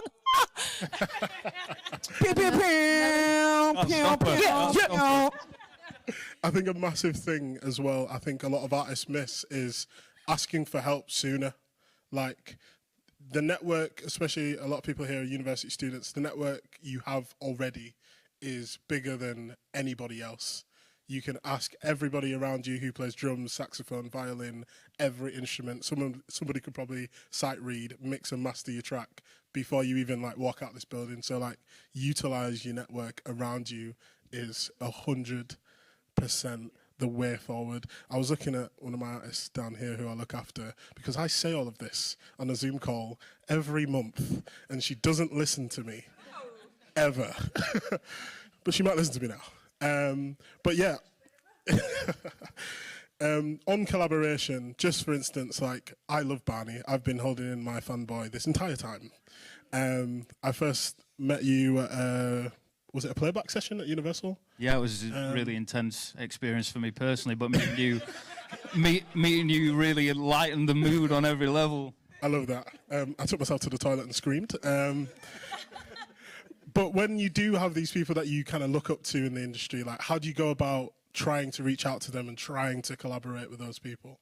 Yeah, I mean, on collaboration, I wouldn't be anywhere. I wouldn't be here if it wasn't for the people that I've met in the journey that I've been on. So, like, I actually think collaboration can be the scariest bit of the whole thing as well, because you're going into a room with someone who's got preconceptions about you, you've got preconceptions about them, and there's that 30-minute moment that I'm talking about is the moment where you're either going to shit yourself and run out the door, or you're going to connect, and it's going to be beautiful, but you don't know. And, you know, you have that little chat at the start. You're like, hey, it's really nice to meet you. I'm terrified. Are you terrified? And it's like everybody's scared, but as soon as that 30 minutes is up, you're going to know whether it's worked or not. And if it has, you're on something beautiful. And if it hasn't, you're in for a really awkward 6 hours, you know, which is the truth of the matter.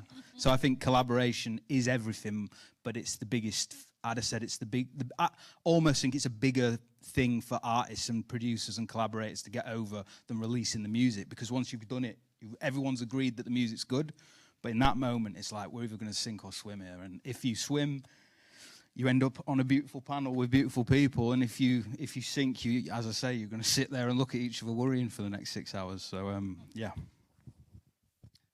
On that question, from an A&R side, I think as well, find your tribe, find your people that you vibe with in the studio, because, like you say, I've always thought it's like speed dating. When I've been a songwriter in a publishing situation where my label would put me in sessions, I went out there and rushed and got in, you know, I booked my diary up for like 6 months, you know, I was living off my advance, and I'd be in every session going, writing another song and writing another song, writing another song, and, you know, and then you can turn into a bit of busy fool and your songs will be sat on a hard drive forever, and then, you know, you get to a stage where you just meet those people that you do have that connection with, and you don't have to work with everybody. You can create your own team, and it's all about how you get on and connect in them sessions. And when you do have that, I mean, not saying don't like go out there and test the water. I mean, I've had artists that I've put in sessions when I've hosted camps in Nashville for some of my artists. I've sent them off in Ubers. They've gone into the room with people that they ain't got a clue about in a different country, and some of the songs have come back shit, and some of them have come back absolutely epic. And, you know, because of the vibe that they connected on, and then they've ended up working on projects and done the album, and it's gone on and it's had success or whatever's happened. But it is about finding your people, and collaboration is the most important thing about, you know, this game, because it's a lonely place to sit alone and write a song for many hours. It's more fun to be bonded. That'll send you mental after a while as well. Yes, I've got a lot of mental producers like, please get me some people in the room. I'm like, oh God, yeah. I would say, so in like for the longest time I was making just like beats and just doing stuff on my own, and I never felt confident enough to be like, hello, would you like to do something on my track in that voice? And then it was, and then it was only in like, well, like, so for a while I was making hip hop, and then I kind of stopped for a bit because people were like, I want to jump on a beat, and I was like, I don't know what that means, and then ran away. Then DJing took over, and then I started to make soundscapes and more kind of manipulations of field recordings on turntables and stuff, and kind of was, ooh, yes, and was kind of like really diving into that world for a bit. And yeah, people were still like, when's the next beat tape? And I'm like, I don't know. This is how my ideas are coming out, man. Like, I don't know. And then I ended up becoming a member of two groups. One is TC and the Groove Family. Another is, I heard someone go, yes. Hey! Great name. Is it, the amount of times people go, TC and the Family Groove, and we're like, we got to perform for an hour now, fuck. So, yeah, but yeah, I'm part of that crazy 10-piece, and there's another group called Seed by Cassie Kinoshi, and learning about how these, like, I suppose, like, more like traditionally trained musicians talk about music. It's like, yeah, if you go into a major third here and then do it, and I'm just there like, I'm gonna make a sample, do something now, and then turn it off again. That was all very educational for me. And they've also become really good friends. So when I finally had confidence after kind of putting together more music and being like, yeah, I kind of want people to jump on this, I kind of just sent an email to some friends and just was like, this is the concept of the thing. This is the idea. You're also a nerd. That's always helpful. Would you like to jump on it? And everybody was like, hell fucking yeah, let's go. And I was like, oh shit, wow, all right. So, and then that ended up being Ireti, which was an album that came out last year and has been very highly praised. And yes. But that in itself, the initial kind of thing of being like, would you like to jump on this? And, you know, everybody's got 1,000,001 things to do, like just, you know, let alone just going to the local shop and getting your food in for the week or whatever. Or, you know, going to see some family, as well as going to play festivals, going to panels, going to this, that, and the other. Everybody's got a lot of shit going on. So if it is just a case of just saying to some people like, yo, I have this thing, we're all busy, I don't want to add stress on you. Like, if you have the time to record at home, or if you want to work in the studio, like the studio's here, hit me up and we can do something. Cool. If not, park it for the next thing. All right, sick. So it's cool. I think it's just there's nothing wrong with just asking and seeing what comes from it. I love Nick Knack. Agreed. You make my day. I wrote this question and I immediately hated it after I wrote it, but it's okay. Sick. I'm going to read it how I wrote it so you can realize why I hate it. How can emerging producers or artists make a name for themselves in the industry? Without being sick. Come on. Damn. How can emerging producers or artists make a name for themselves in the industry? And what I mean by that question is, it's very difficult when you're starting out to pick, okay, I'm going to be a live artist, I'm going to be a recording artist, I'm going to be in the studio doing this, I'm going to be a producer that never sees the light of day, I'm going to be a producer that has a like an artist producer kind of vibe. Like, how do you make that impossible decision? Sorry. I got you, man. Is it Northern Music Award. I can see a few of you that were there, but I'm seeing double when I'm looking out. I think that question, and I can see why you hate it. That immediately adds pressure to want to be that. It's more, I think, you find yourself in these spaces, I guess. I I'm but one example. But I feel like if you put pressure on yourself to be like, I need to be there, then you're taking the fun out of exploring what else could come from you just doing the things that really align with you. You know, for the longest time, I was like, I just want to make beats. I want to be that producer that doesn't know what the sun is, and just be like in my little corner, like, the compressor needs to be like fucking Gollum, like just. Like, I wanted to be that. I never saw myself as like being a part of a band, let alone two. That's just gone off. Sick. Very observant. My peripheral's like, wait. That was remarkable. Swag. Why I came up to. But like, the ADHD is ADHD. But like, I never saw myself being a part of a band, let alone two. I never saw myself like having solo tours, let alone doing that. That wasn't ever in the plan. So, and the fact that, you know, people have been like, oh, you're Nick. I'm like, yes. Why? It was just like, you know me from something. Oh, sick. Thank you. I you know, appreciate you coming to the show, or in whatever capacity that you've seen me do something. You know, I appreciate the fact that you've, you know, taken the time out to just check it out, and then that then grows and stuff. So, I don't know. I feel like that kind of question. And, you know, Danny, I love you, and I get why you wrote it. It is scary. But I'd say, like, you don't have to put that pressure on yourself to try and get to places, because that takes the fun out of the journey, personally, I think. My gut wanted to answer it in a hopeful way, which is make a name for yourself by making music that you really care about and doing things that you actually want to do, like you really want to do. And, like, I think you have done this, actually, because I've listened to TC and the Groove Family for years. I think it was one of the first gigs I came to when I came to Leeds. And today's the first day we've met. It was about a minute before we came on stage. But, like, I've known I know your name because, and it's always been told to me with a smile. It's always been told to me with, like, good vibes. And that's obviously because you've been chasing and doing things that you want to do. You want to be Gollum sat in a room making beats that you care about. Shout out to Gollum.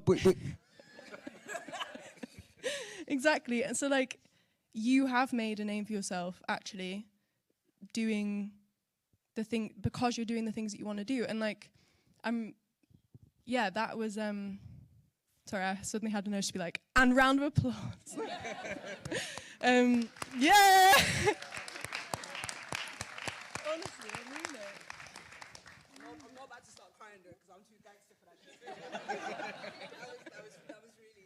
No, I really appreciate that. No, I mean that. I really mean that. And sorry, someone else speak actually. I think the answer really is to make a name for yourself is what they're doing, and it's a really simple answer: is you've got to put yourself out there to take that risk. If you don't put something out, you don't know what's going to happen. So you can sit on songs for a very, very long time, and you can get bitter that you might be better than someone else, or you could have done that, or it sounds similar to something that you've already done. You can only put it on yourself of what you put out there. And it's just about taking a risk and then learning along the way, because there are millions of tips that I could sit here and give you, from getting what live agent and getting the right sync agent, or looking for the right publisher or the right distributor that knows your sound, like, or how you can PR yourself, or sneaky tricks you can do to pump up your traction so people know who you are, or what platforms you can put yourself on. But the only thing that you can do to start from being an emerging artist to being a name is take that first step and put something out. Even if it's not your best thing, you know, it's out there, and even if there's not many listeners, it's out. Do you know what I mean? And it's a reference for someone to go to, and they might know your name, and then that name might get bigger and bigger and bigger. So that's kind of, you've already answered your own question in the way you said it, because it's just about taking the risk. The best bit of advice that I ever got was from another producer, and he said he'd got this advice from Brian Eno. So I'm kind of sitting thinking, all right, cool, that's pretty fucking, I quite like Brian Eno, he's all right. And he said that Brian had said to him, everything that you do is a lesson, every step is a lesson. So when you make a move, you go, all right, I'm going to do my first thing, I'm going to put it out. I'm scared, I'm going to take the jump. There's like, in that moment, there's about 15 things that you can learn from that moment. And I think you can't make the decision about what you're going to be. I didn't really make the decision I was going to sit in a room and not see sunlight. Vitamin D deficiency chose me. You know, I didn't choose it. So I think that, like, I'm just chasing a feeling constantly that I want to find, and I've not found it yet. And I think the point at which I find it, I'll stop doing it, because it's like, it's there, you know what I mean? It's like fucking there, and one day I'll get it. And when I get it, I'll die happy. And I don't think I'm going to die anytime soon. I hope not. Vitamin D deficiency aside. So I'm just going to keep chasing it until the point where I am, and whatever journey that takes me on, to the point where I'm like an artist or a producer or a songwriter or whatever. It will all be in search of just trying to find that sound and that feeling. And everything else is irrelevant to me personally. It's just about that sound, full stop. And I think as well, if you just, on the putting yourself out there thing, we're in a really lucky time, but at the same time, we're not as well, because we used to have to try and get a record deal to get those things out, and we had to, you know, sit in offices or send CDs or send your MySpace link. I'm showing my age now.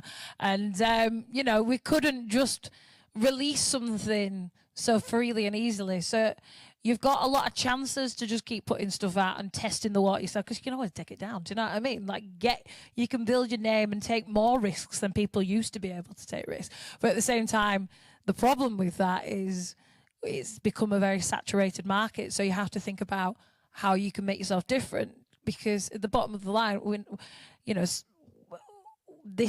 well, for me, this ain't a hobby. This is about a career and having a sustainable situation where you can make a real life for yourself and earn from this industry.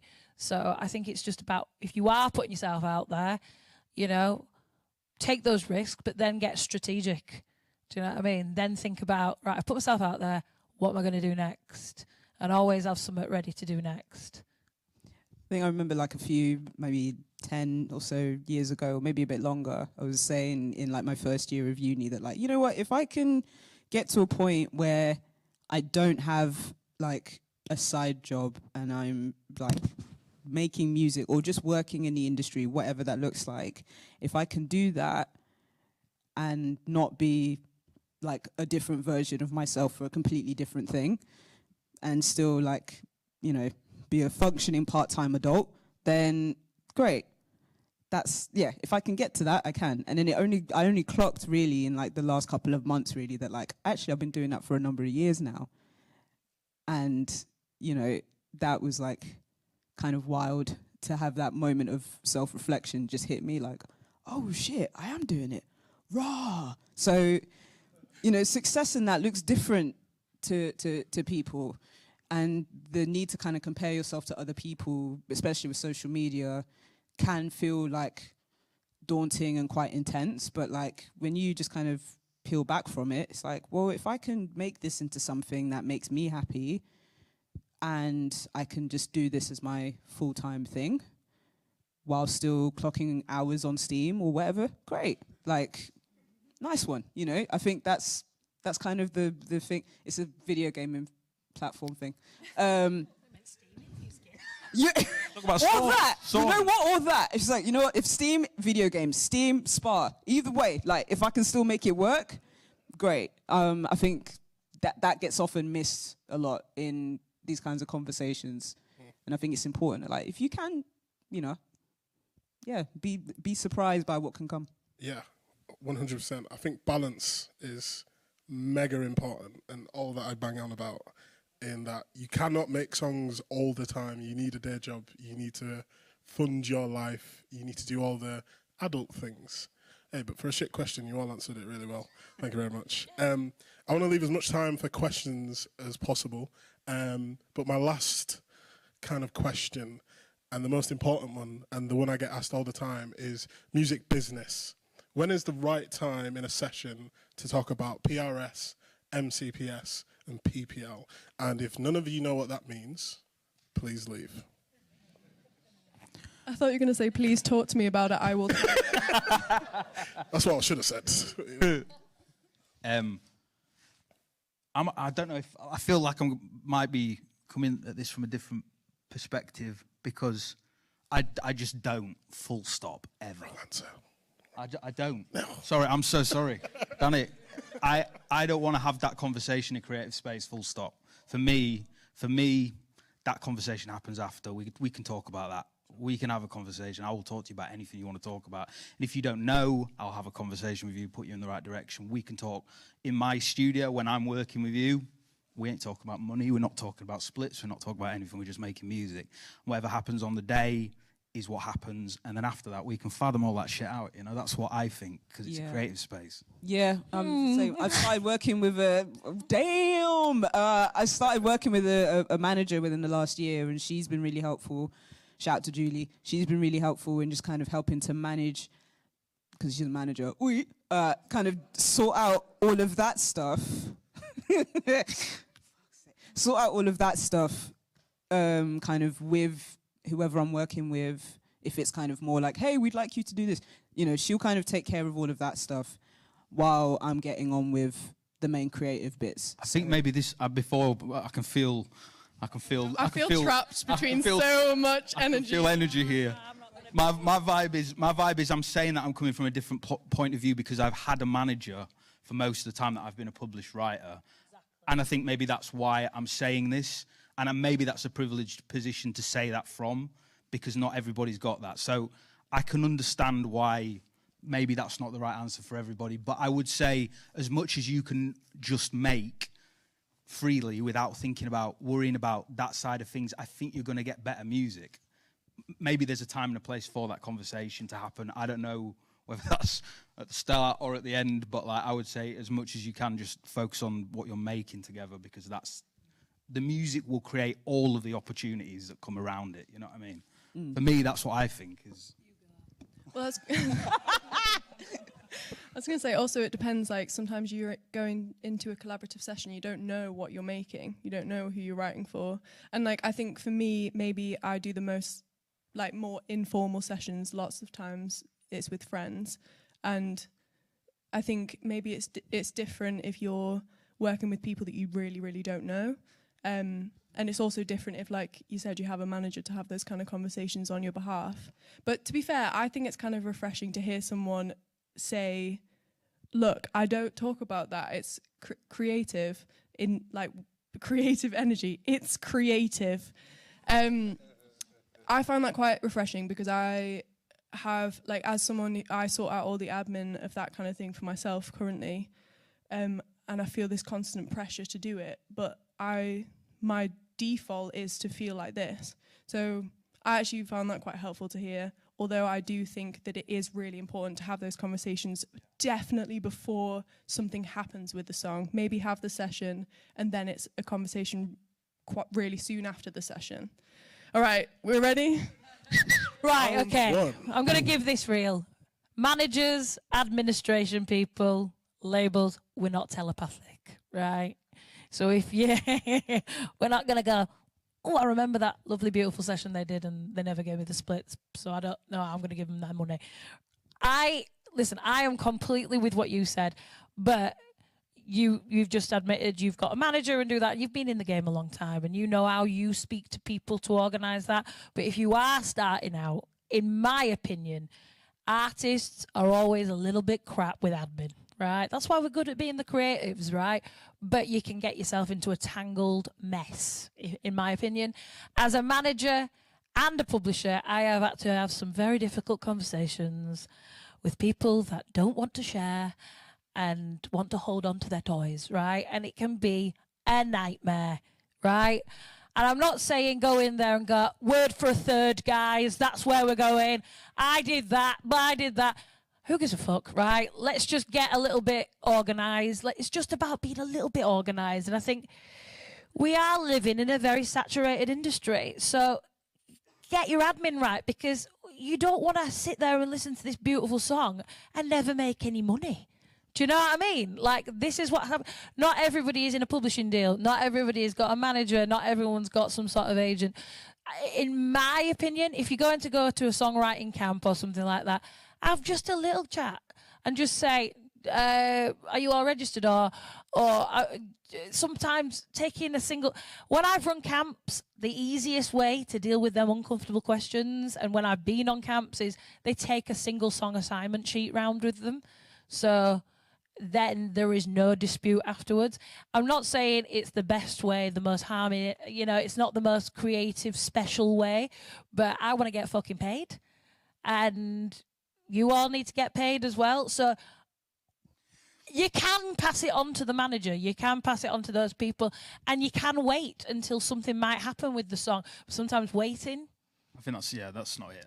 Waiting ain't the game. I manage an artist in LA, and she's got a very famous family, and she's been in the industry quite a long time, and sometimes it turns into a bloody nightmare, because she'll go in a session, she'll write this beautiful instrument, this beautiful song, and then a few months later she'll decide to add something to this song with another load of people, and then they're all thinking that then all this everybody's sides start getting filtered down and down and down and down. So just have a conversation, share your CAE numbers after the session in an email, just get it all in the subject bar. You don't need to write much, but get your admin up to date quickly, because I'm learning at the same time, right? I was on a panel last week with Dan from PRS, and I didn't know how, important it is to get some of the things registered for when you're doing a live performance. You've only got 3 years to collect that money. So if you don't have your admin down, there's not going to be a magical angel that's going to whack a lot of money, like one of those things in your bank account. You've got to get that information right. I'm going to have to cut off. Sorry. Yeah, passion. Because I do want to hear from these guys, because they're more important than us this time round. Does anyone have any questions? I believe someone's going to run down and grab this mic out of my hand. Here she comes.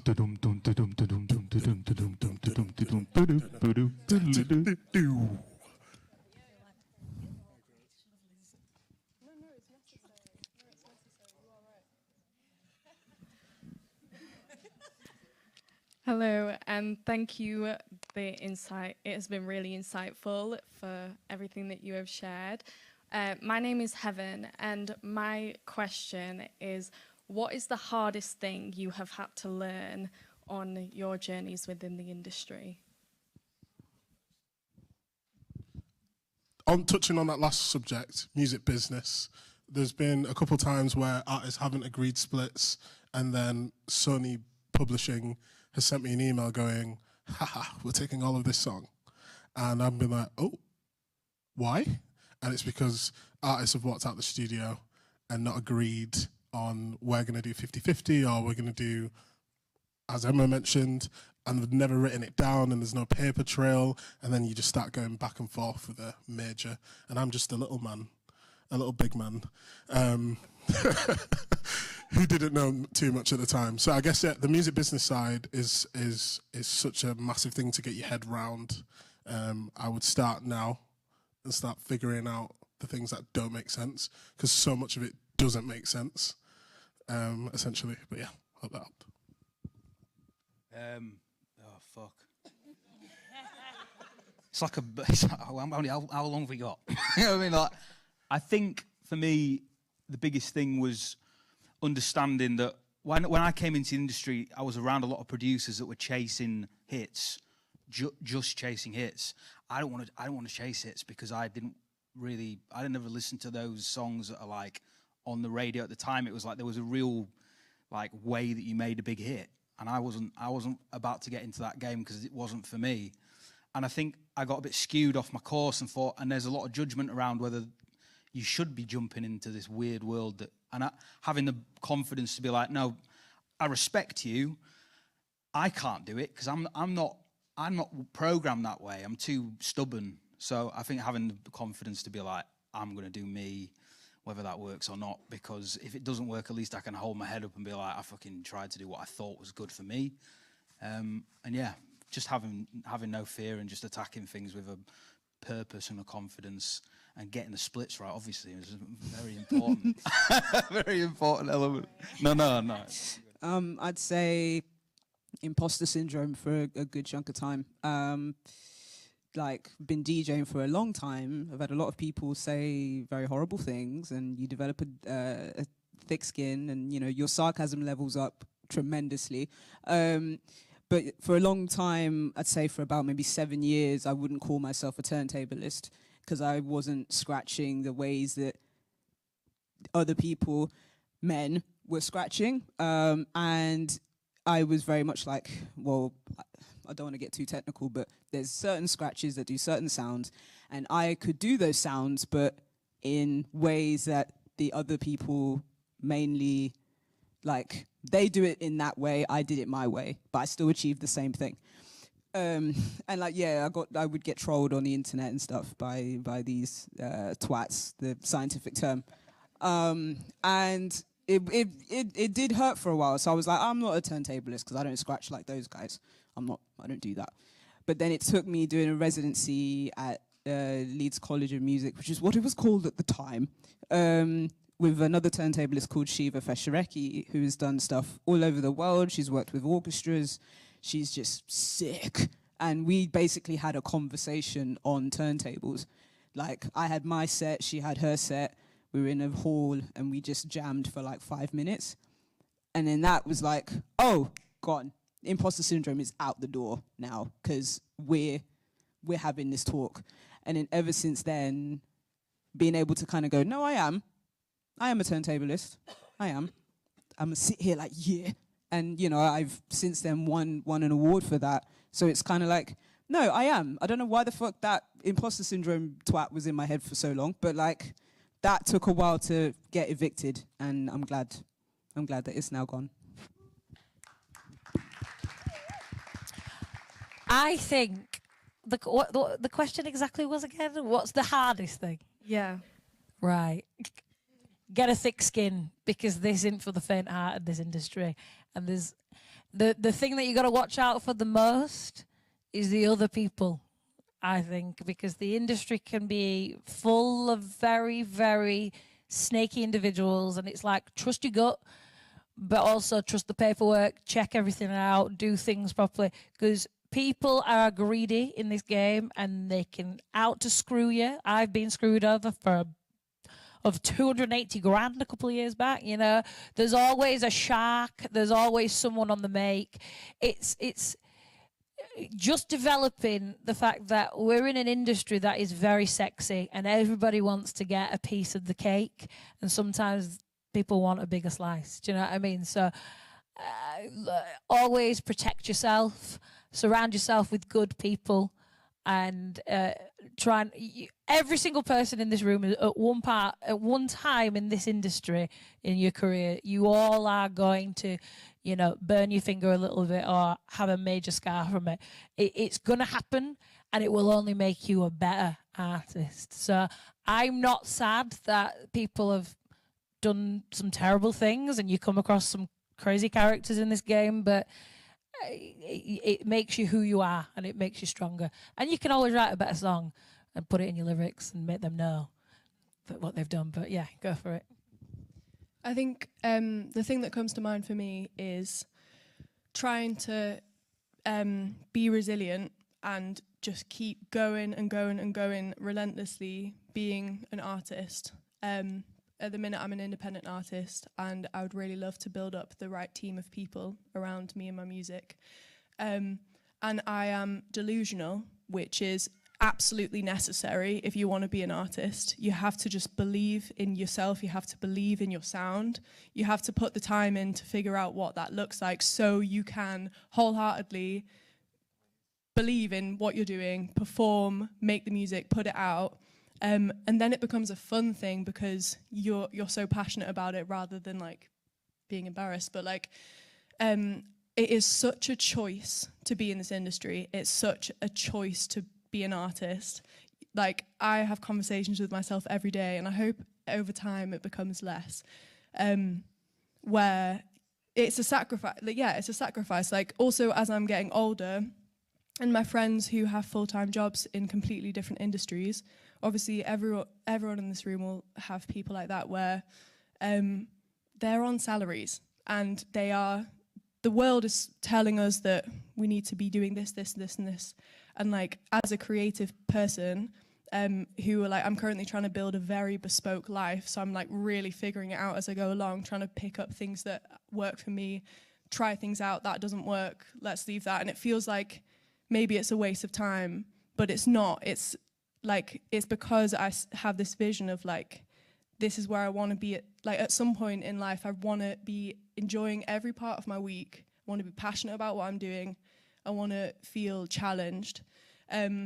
And I think the thing at the minute that's hard, that I find the hardest, is like getting older and trying to be a fully functioning adult, as well as being a creative and choosing to be an artist.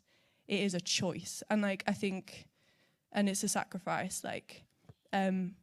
So yeah, and I think you just need to like be delusional, know why you're doing it, and really like make the most of the things that are good about this industry. And the main thing for me is community. Like, oh my God, I'm surrounded by amazing people, and in songwriting sessions, I'm immediately linked to this person, and we talk on such a deep level, and like, you have to suck those bits of joy out of it, because otherwise it's not worth it, frankly.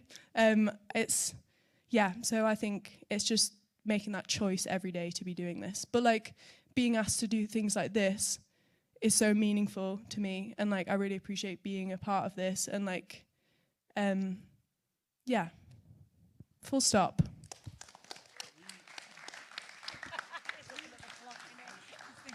We have 1 minute and 32 seconds for the next question. Ooh. Does it work? Okay, good. Thank you. I have a songwriting question, specifically about just at any point in your songwriting where you feel like you've worked on the song quite a bit. It's like the groundwork is there, maybe it's almost finished, and the whole time you think it's really great, but you get to this point and you kind of hear it back and you think that it's just mid, like it's missing something. You've overworked it, baby. Then, You've overworked it. Yeah. I think full stop. You've listened to it too much. You need to put that down. Also, I will say this about that thing I said about 30 minutes. Whatever happens in that 30 minutes is the thing. If it's good, that's it. Don't overcook it. Jungle, and I'm not sure everyone's a Jungle fan. If you're not, that's fair enough. They literally just bash them out. They're not thinking about that more than 2 hours. And if you've sat there and worked on a song for 4 days consistently, you're going to hate it. Everybody would hate it. It would send you... How can you not hate something that you've heard for? That is insane. So do more music. Don't focus on the things that you think are good for too long. Just keep knocking them out. Don't worry about it. I promise you, if you do that, you'll find something that you listen back to in a week and you go, oh, that's great. It needs a little bit of this, but it will make so much more sense. So don't overwork it. Someone once told me when I was working in Nashville, where every house and every taxi driver is a songwriter, everyone is just on heat over their songwriting. But this guy said to me, he says, Emery, you got to write 100 terrible songs before you write a hit. So just keep writing. It's like what he says. If it's so hard, get on to the next song and come back to it if you want, if you really believe in it. Or just, don't put too much pressure on yourself. And remember, you got to write 100 songs that are bad before you get that hit song. Just keep doing it until you become a G, Max Martin. Can I do one more? Are you going to be upset? Yeah, we'll do one more. Oh, wait, can I pick? Oh, but we're already friends. Go on then.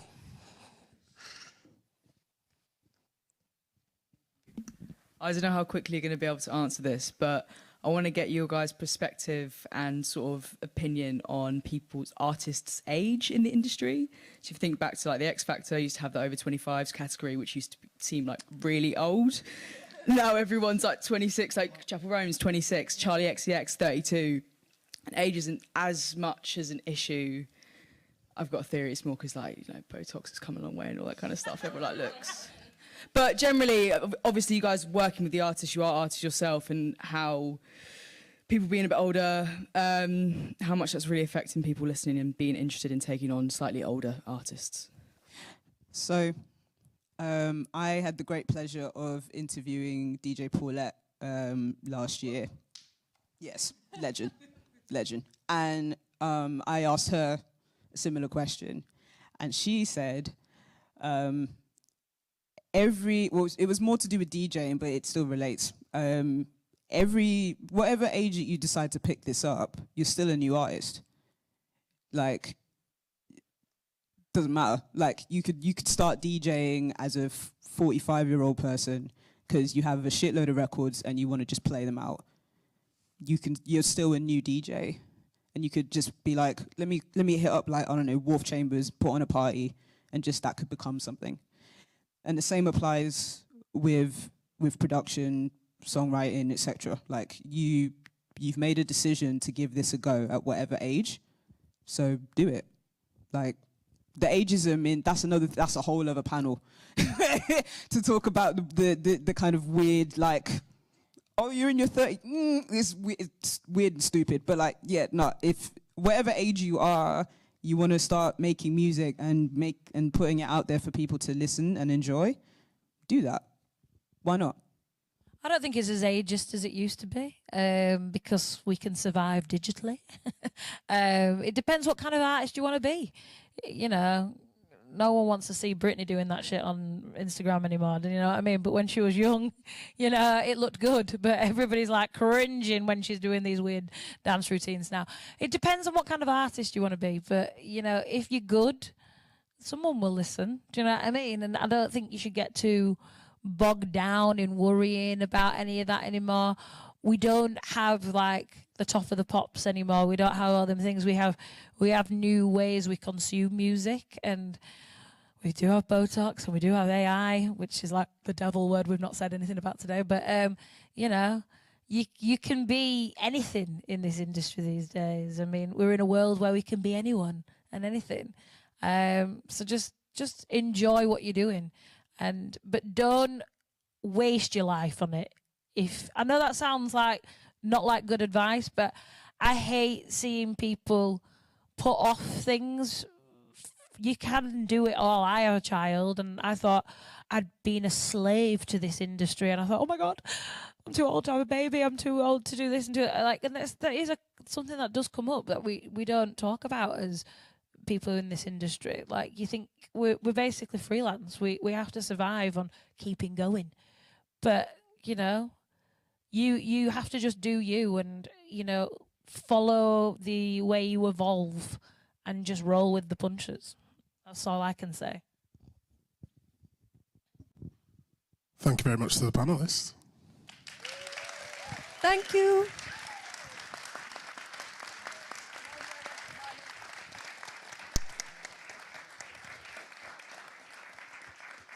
Claire's looking at me. Not looking at me. Everyone can leave? You can close the panel. It's Oh, fine. lovely. I'll be doing a speed advice session later on today if anyone wants to talk to me. You don't have to talk to me. But yeah, enjoy the rest of your day. Thank you very much.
Hello. There's a few waves up there. Hello, my name is Chris Madden. Sorry, the lights are a bit bright, so yeah. My name is Chris Madden. I am a specialist music industry psychotherapist and coach. I have a prior career of over 20 years working in the music industry, and I've been working almost the same amount now as a therapist. I'm joined by 3 amazing people today. We're going to be exploring and discussing how to navigate mental health in the music industry. We've all got mental health, and we need to try and find ways to navigate it. So I'm going to invite my esteemed colleagues to introduce themselves. And Janine, I wonder if you kick off and introduce yourself and say hello to everyone. Yeah, sure. I'm Janine. Hello. Hi. I'm an integrative therapist working in private practice. I hire a room off Chris, actually. And I actually trained here at Leeds Beckett. Qualified last year. So I'm working in private practice, and I work with music industry people, musicians, music industry workers as well, through my private practice. A member of Music Industry Therapist Collective alongside Chris. And yeah, that's kind of about it, really. Oh, sorry, my industry experience, music industry experience. Previously, I worked for 20 years for independent labels such as Wichita, Pias, Rough Trade and Warp. Worked in marketing and product management predominantly, and a bit of artist management on the side as well. So yeah, that's kind of the background in music. Thanks, Janine. Chedu. My name's Chedu Oraka, and I'm a rap artist from Hull in East Yorkshire. Yeah, that's it. I think it'd be remiss of me to not highlight that you won an award last night. Oh yeah. Yeah, I won the best newcomer at the Northern Music Awards last night. So just forgive me, I'm a little bit hungover. I'm not gonna lie, but I'm gonna get through it. Yeah. Thanks, Chedu. Bernie. Hi guys, I'm Bernie Mack. I've been in the industry over 25 years.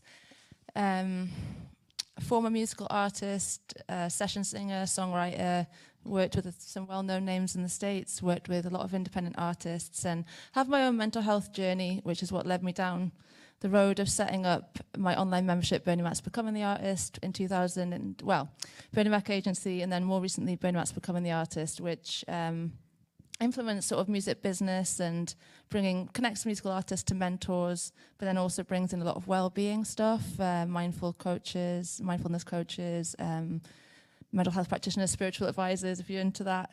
And I try and blend the two, because I really believe that we need to take care of ourselves as people before, we're artists, but we're also people, and we need to take care of ourselves as people so that we can actually thrive as artists as well. And I'm a vocal coach as well. Brilliant, thank you. We were chatting earlier about how what we're going to do here, and we thought what would be a nice idea would be to talk about our mental health and how the environment of the music industry perhaps shapes our mental health and affects our mental health, and then we also thought that it would be a good idea to talk about, how do we navigate that? And then, of course, people always like to share, so we'll leave a bit of time at the end to do some sharing and maybe ask some questions as well.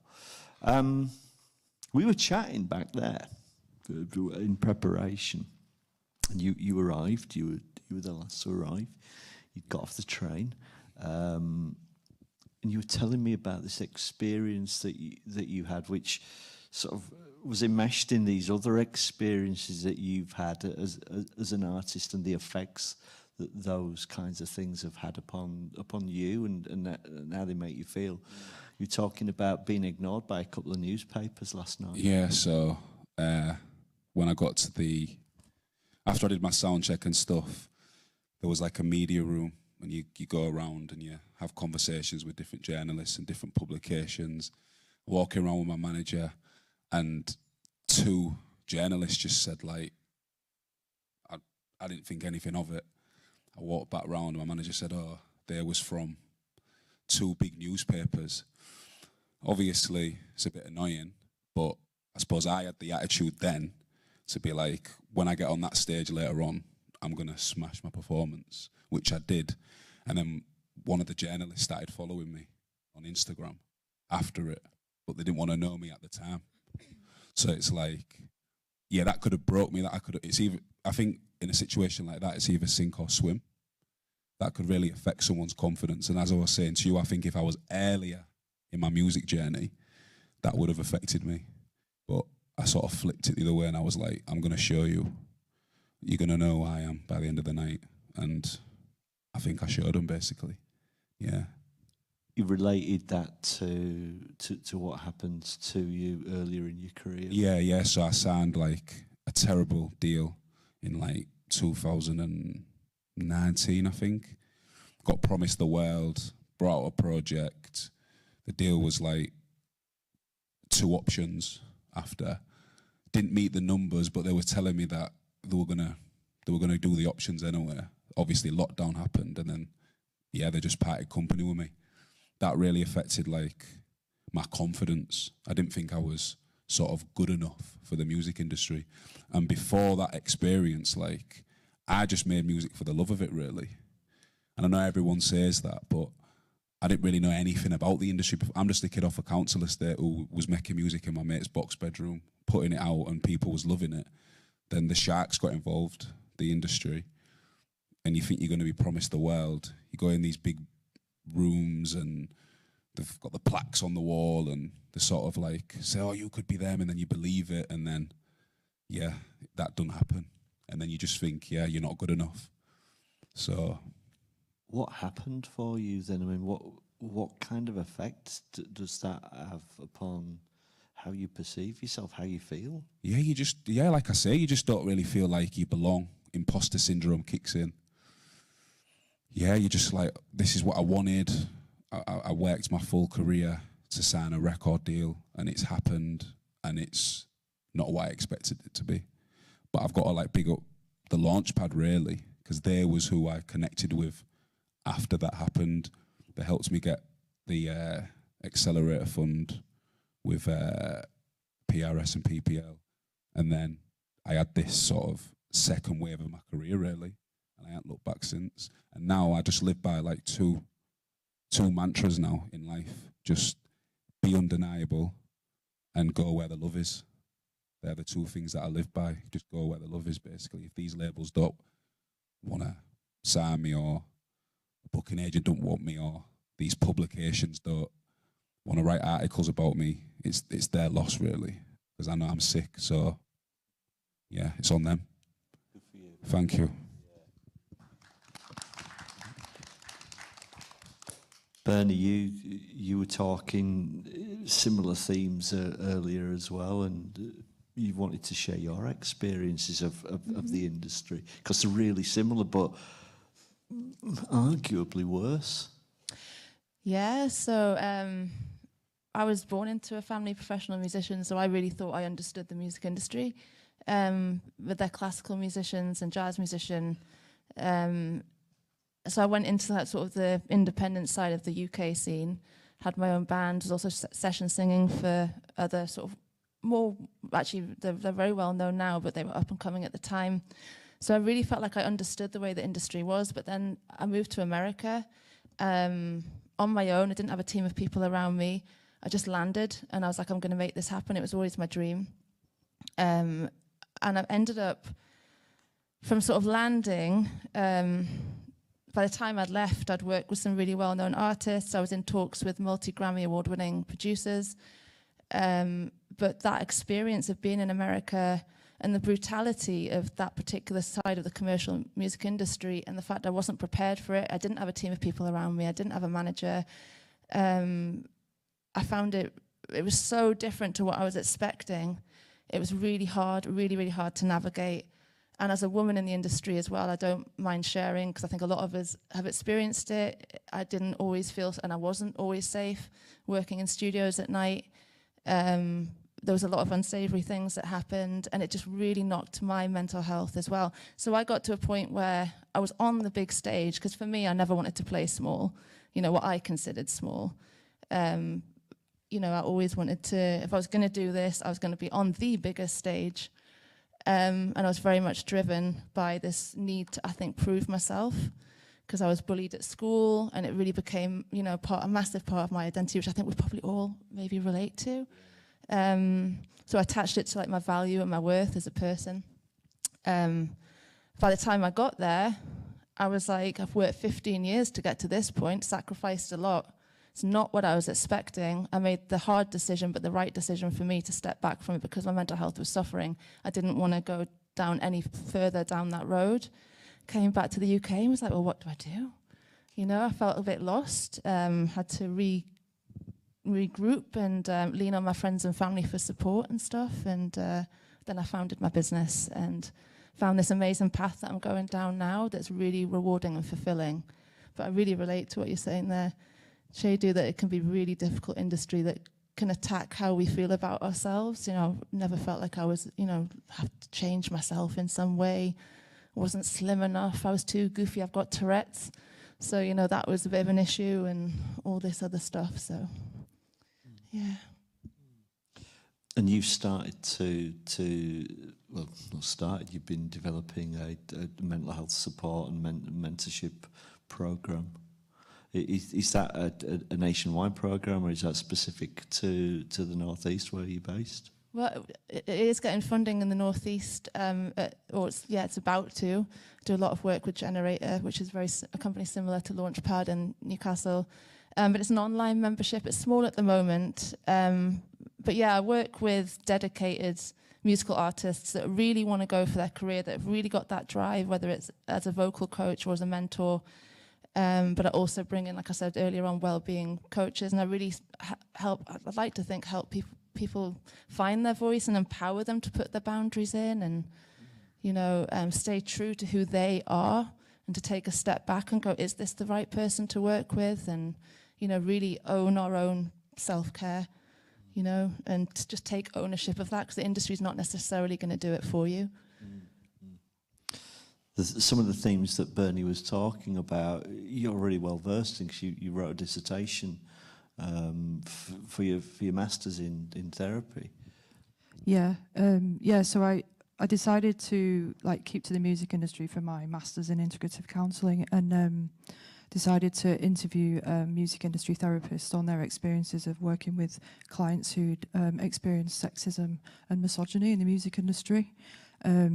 So yeah, I sort of interviewed 4 participants, 3 female, one male, and yeah, there's kind of the findings were that there needs to be a lot more trauma-informed feminist approaches to therapy, especially in the music industry and creative industries on the whole, really. Have you had experiences in the industry that informed what you wrote about? Yeah, I mean, I think being a woman, you generally are susceptible to sort of inequalities day to day anyway, everyday sexism sort of thing. So it was definitely something that I was very aware of, and something I've been passionate about as a feminist. Always have been, you know, was a riot girl as a teenager, that kind of thing. So yeah, it was something I was quite passionate about, and something that was very much at the forefront of the press and media as well, because of the Me Too movement and all that, and how that had sort of transcended into other industries, from the film industry, and then also there's been like a big campaign, hasn't there, in misogyny in music campaign in the UK. They took it to UK Parliament. I think it was a Women's and Equalities Committee that took it. Was it 2 years ago now, I think? Mm-hmm. Unfortunately, that was knocked back, wasn't it, by the Parliament? Yeah, which was a shame. But I think they're still trying to work on that, aren't they? And the music industry, for me, always seems to be so enmeshed for everyone who's in it with identity. You know, I mean, you know, I think that all of us here on this as a panel all have experience of being damaged in some way, of being made vulnerable in some way because of what it means to be not just probably music, but to be creative. How do we protect ourselves against that, do you think?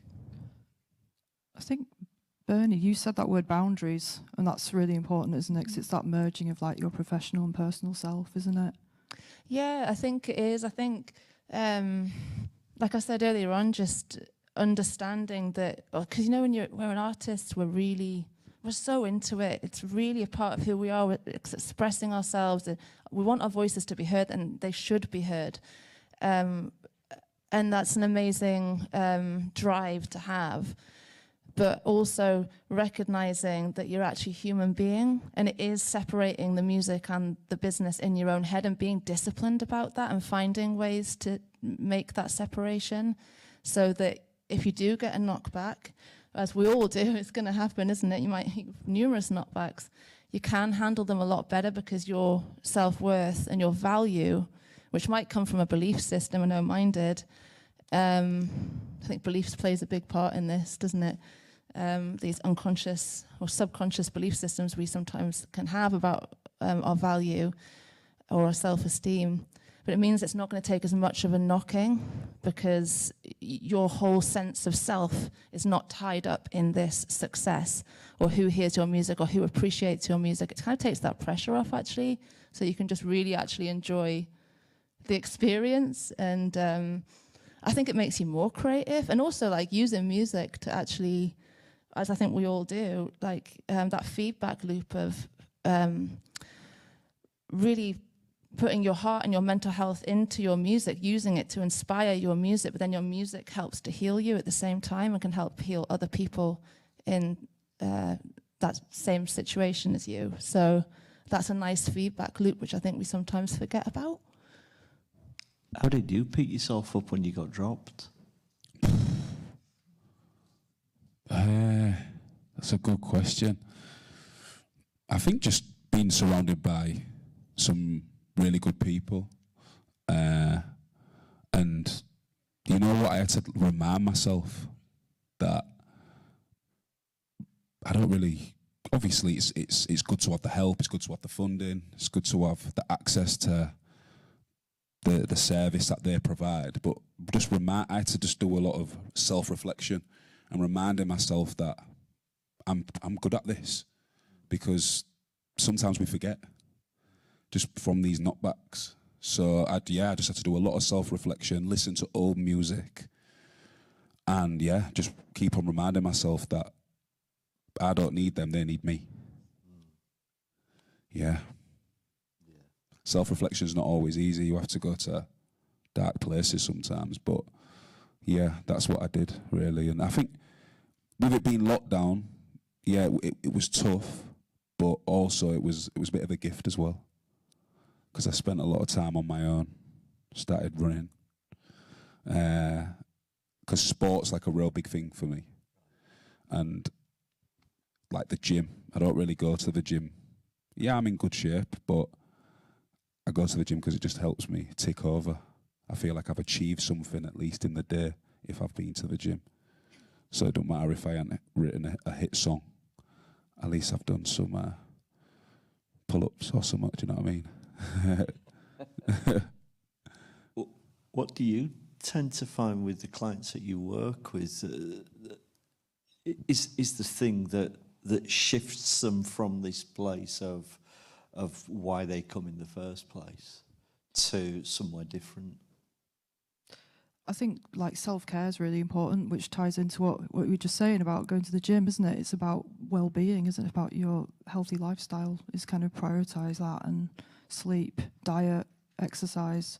They're like the absolute top three, aren't they? You need to think about, I think. Everything else kind of follows from that, really. But also when you've got mental health suffering, they suffer too, don't they? Sometimes. Oh God, yeah, absolutely, yeah. That's the issue. Yeah. One of the things that I noticed you both said is healthy connections, having good people around you. Yeah, for me, I think I'm really happy that a lot of my friends, they're not in the industry. I'm just cheerdo to them, lanky cheer. Do you know what I mean? Like, yeah, they don't care that they're happy for me when I do Glastonbury and win Northern Music Awards, but at the same time, they take the mickey out of me. I'm just normal to them. I'm not constantly talking about music and not talking about not reaching my goals and that song didn't do that well and blah, blah, blah. Like, I'm happy I've got that, like you said, about having detaching yourself from the industry. You are just a normal person, do you know what I mean? So they remind me of that, which I'm very grateful for.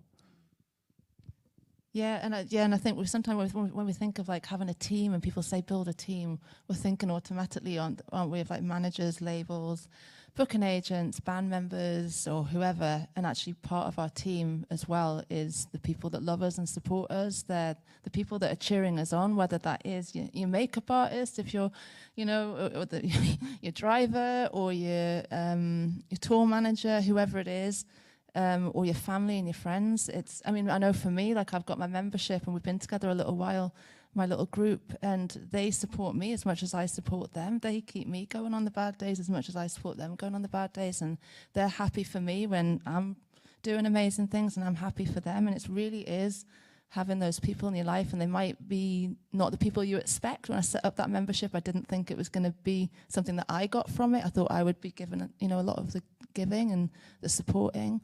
But actually, it's a two-way thing, and I think that's really cool. This is a bit more kind of therapy focused. How do we support ourselves as therapists working with people from and in music, and even those that are transitioning out of music? Because there is a point where, for what you've said, Bernie, you transitioned out of that experience that you had into somewhere else. What do you find?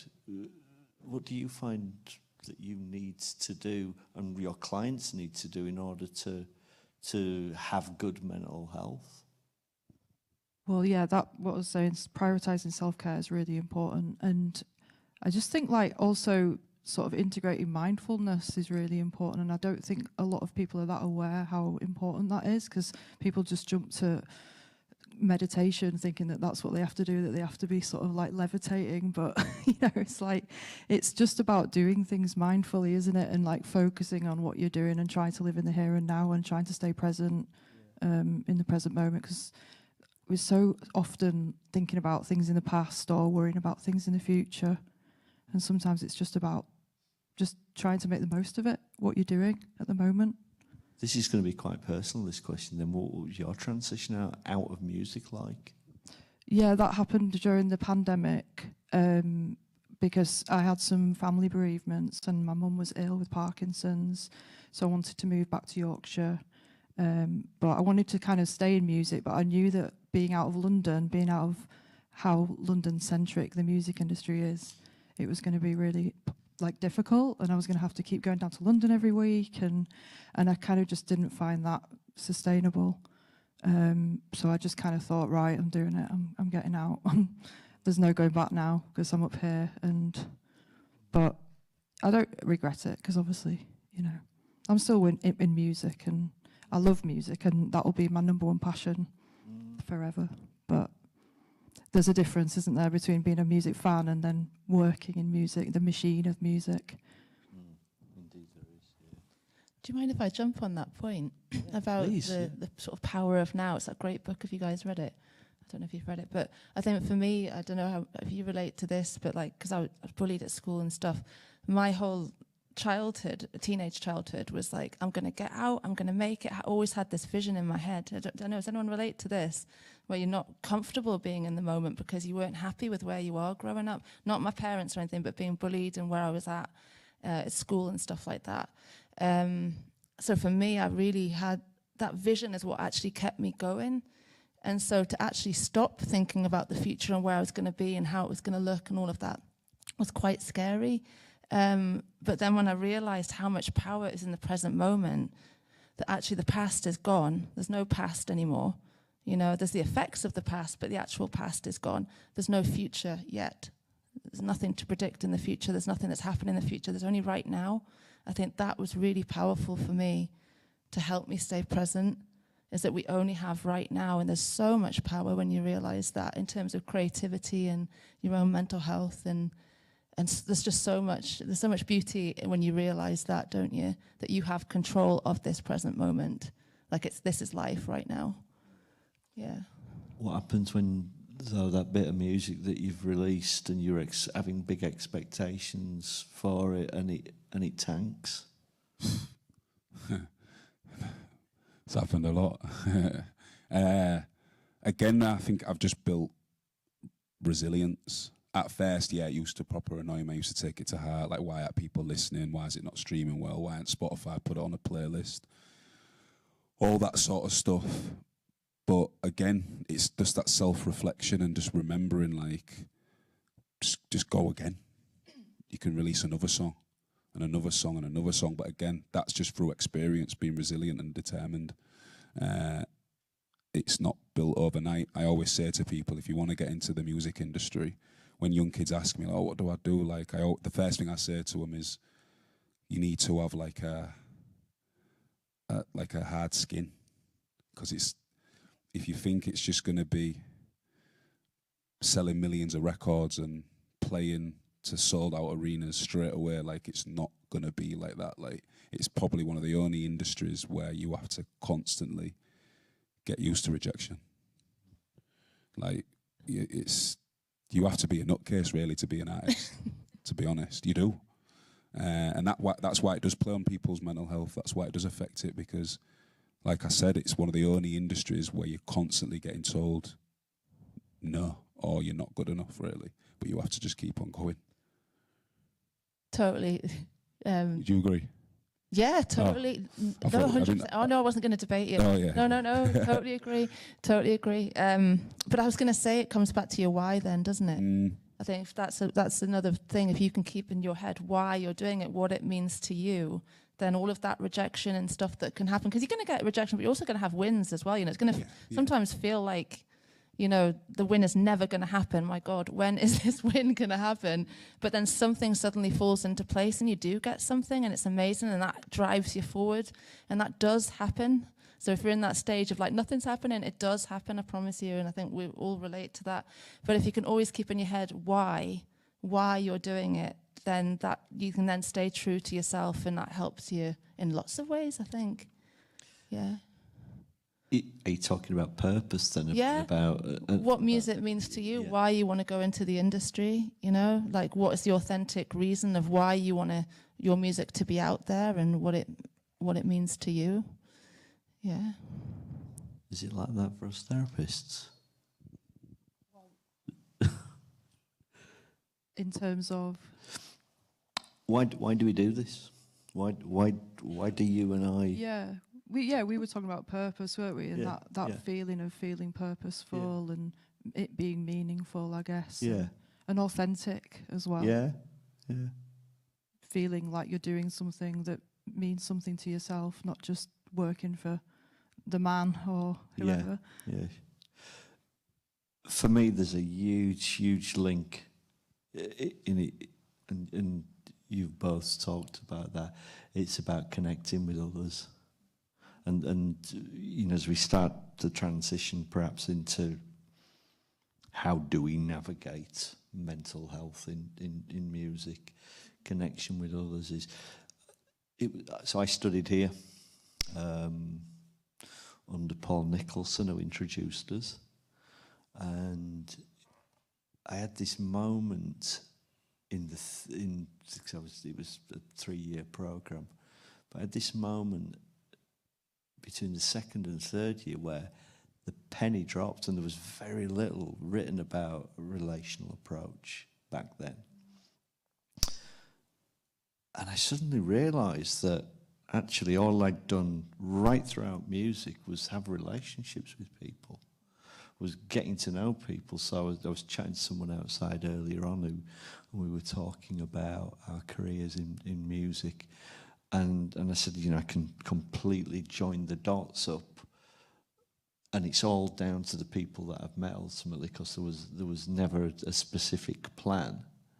And well, I was in the building next door, and is it Carveley Street? This, yeah. So I was in the building next door, and I was like, oh shit, that's what I've been doing. I've just been having relationships with people, and that to me is a fundamental factor in managing mental health, or it's one of the fundamental factors, being connected. You mentioned it as having good people around you.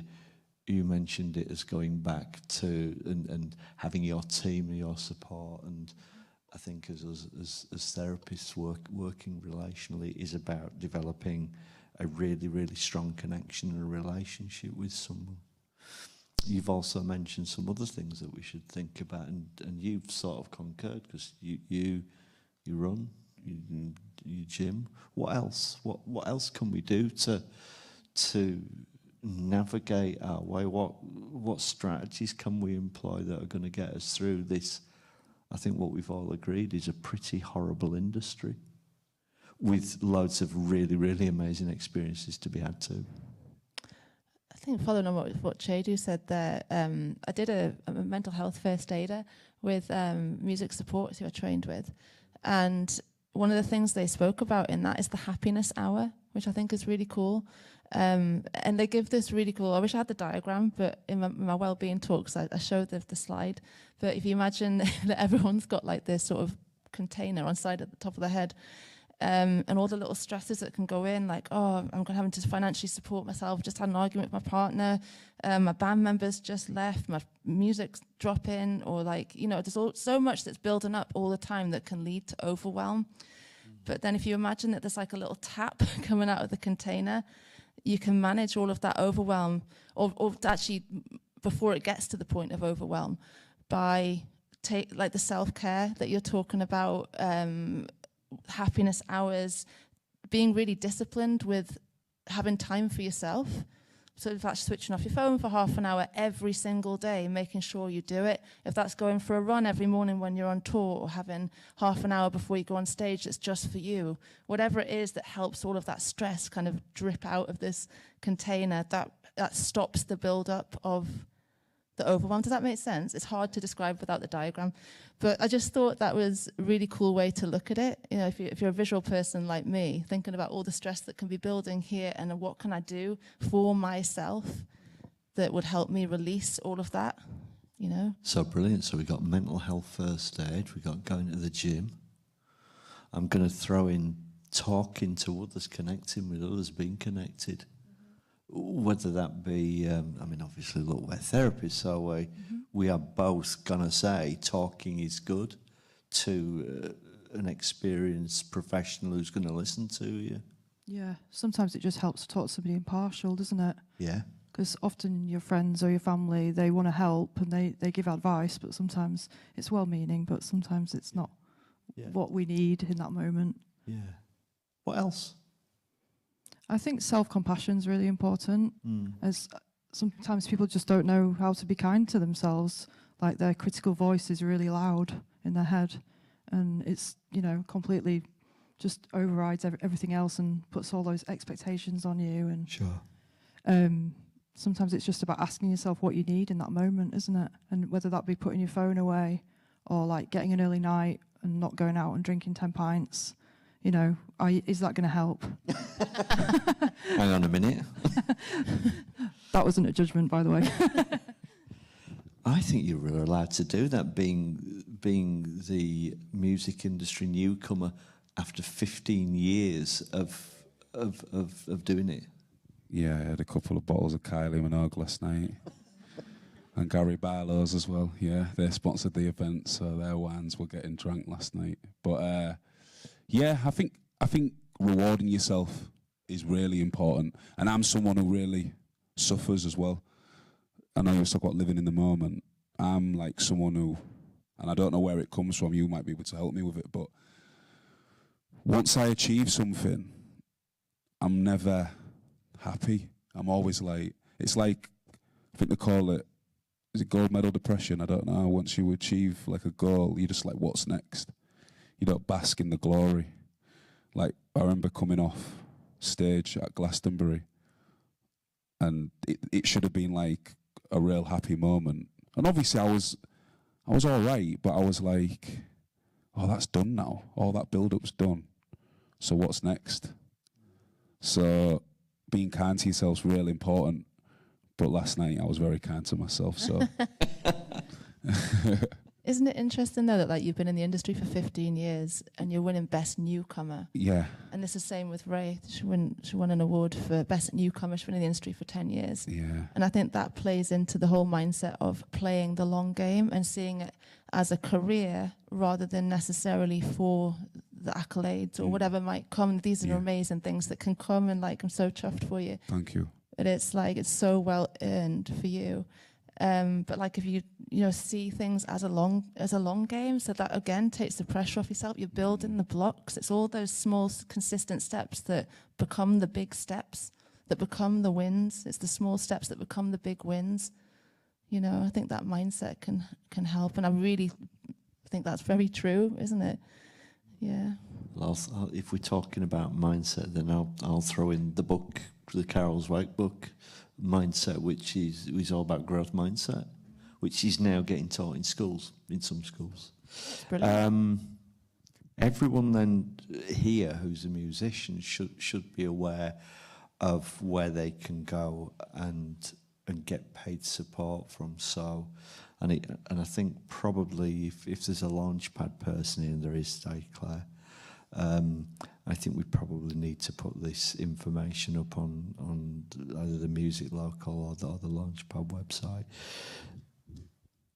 Over the last few years, there's sprung up a number of charities who support musicians.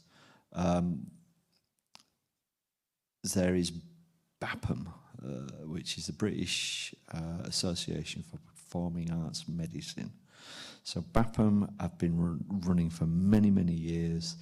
They offer a whole range of supports, both physical and psychological. There is a physiotherapy centre in Leeds where if you are a musician, you can go and get free physio, but they do vocal support, they do hearing support, they do therapeutic support. We're both BAPM registered therapists. There is, if it's issues around alcohol and drug use, there's an amazing charity called Music Support who will provide funding for therapeutic support if you've got a problematic relationship or you're experiencing problems with alcohol and drugs. There is the Royal Society for Musicians who will provide financial support but also support for therapy. And there is HM UK, Help Musicians UK, who were formerly the Musicians Benevolent Fund. And they fund lots and lots of different projects, including Music Minds Matter.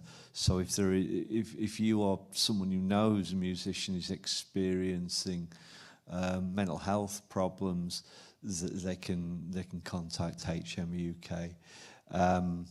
As a musician, when you were asking about that, you can go and find funding support, as can anyone in this room. So, what's happened in the industry in the last few years is that people know it's a really, really tough place. It's sometimes a very, very inhospitable place, but the dialogue has emerged and has gotten stronger and stronger. There is still loads of work to be done. Yeah, I agree. And I think it needs to be a ripple effect of us taking care of each other. And by the way, thanks so much for coming to this room and choosing this room, because that to me shows you guys really care about this for yourselves and I guess for other people too.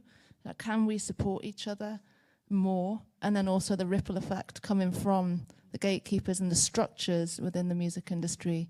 It is starting to happen, but I think we need that genuine care as well. You know, obviously we're in a business, So I think it's the business side of things, isn't it, that kind of can really affect us a lot. Sure, yeah. And I think we need to meet in the middle, us, and then them, you know, meet in the middle, and hopefully that will create lasting change. Brilliant. Shall we take some questions? Oh, we've got loads of hands. Brilliant. Yeah. I think what'll happen is they'll work the way down. There's one mic. Hello. Where do you sort of draw the line between like sort of self-care and like maintaining motivation and being driven? Like you hear a lot of rhetoric of like, you know, putting your 10,000 hours, but also look after yourself. And then you're like, well, what do I do? How do I do both? Like, how do you sort of find the middle ground, I guess, with that? That's a theory, isn't it, that 10,000 hours? And cause I read a lot of years ago that book, and they cite, did he cite the Beatles and Mozart as? I mean, how does he know Mozart did that? I mean, you know, might just one day. I don't know what the answer to that is. I think to some degree, I think it goes towards this innate drive that a creative person has to do something. But then, of course, the world is, because it's been live broadcast, the world is really fucked up. The industry is really fucked up. You want to be creative, but you also need to live. And when you are getting knockbacks and what you are doing doesn't create a sustainable financial lifestyle for you, what happens then? So one guesses that, I don't know, as an artist, how long do you put up with that? It's a good question. How long? I don't know. Like, I always think it boils down to how much. This is going to sound a bit black and white, but it's how much do you want it? Sometimes that's what I feel like it boils down to. If you are willing to have your mental health affected, make the sacrifices in relationships, like sometimes hurt people's feelings, sometimes not turn up for people because you've got that drive for making it in this industry. I feel like, yeah, I don't know when it stops. For example, I'll be honest, relationships have gone down the pan. I've let some of my mates down sometimes because I'm just that focused and I'm that driven. And I really want this. I really want it bad. 15 years, best newcomer yesterday. Like, that's how much I want it. So, yeah, I feel that's my answer. My personal answer. It just comes down to preference. And it ultimately, for me, is it will be a personal answer. No, I don't think anything anyone can tell you on this group of people will be right for you. You have to find your answer. What are you willing to put up with, ultimately? Can I jump in? I think, have you guys heard of a life coach called Brendan Burchard? He was at one point #1 in the world. He's like life coach to like Oprah Winfrey, the Fortune 500. He's really big time. I did some life coaching with him and his team like about 5 years ago. It was amazing.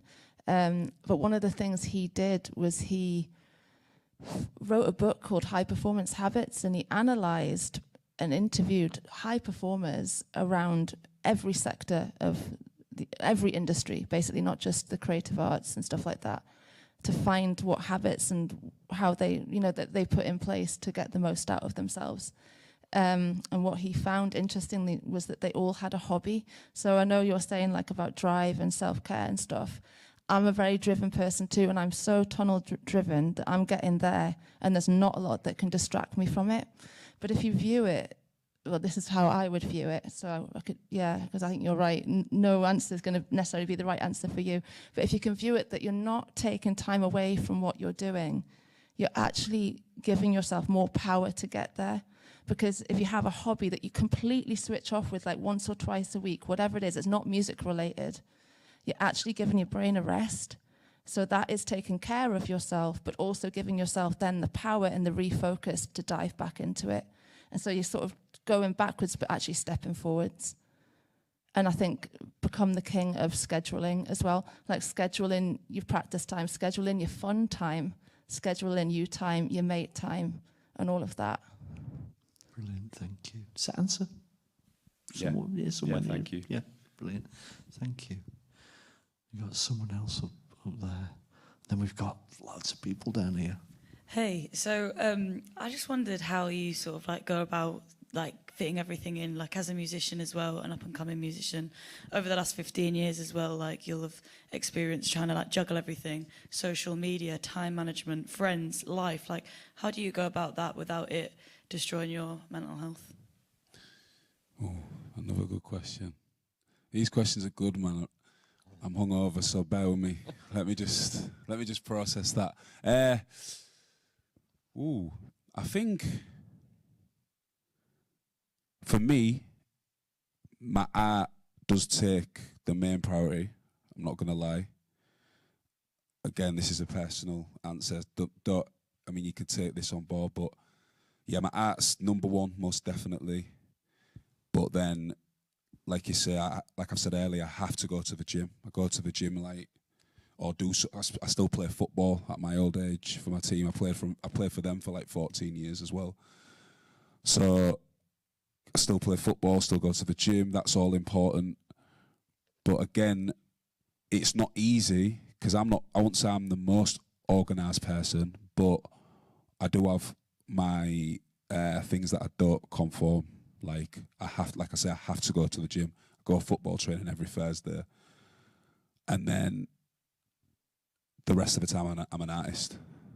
But they're the things that I don't compromise with. So I know that probably doesn't answer your question, but yeah, don't feel that guilty as well if you are writing songs or you're not in the studio. You do need time to just have you time, because you will drive yourself insane if you're just doing music 24/7.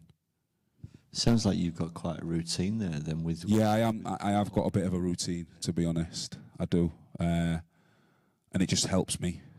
Do you know what I mean? It just helps me. But again, I think that comes with experience. So you're obviously a little bit younger than me. And probably when I was at your age, it was just music.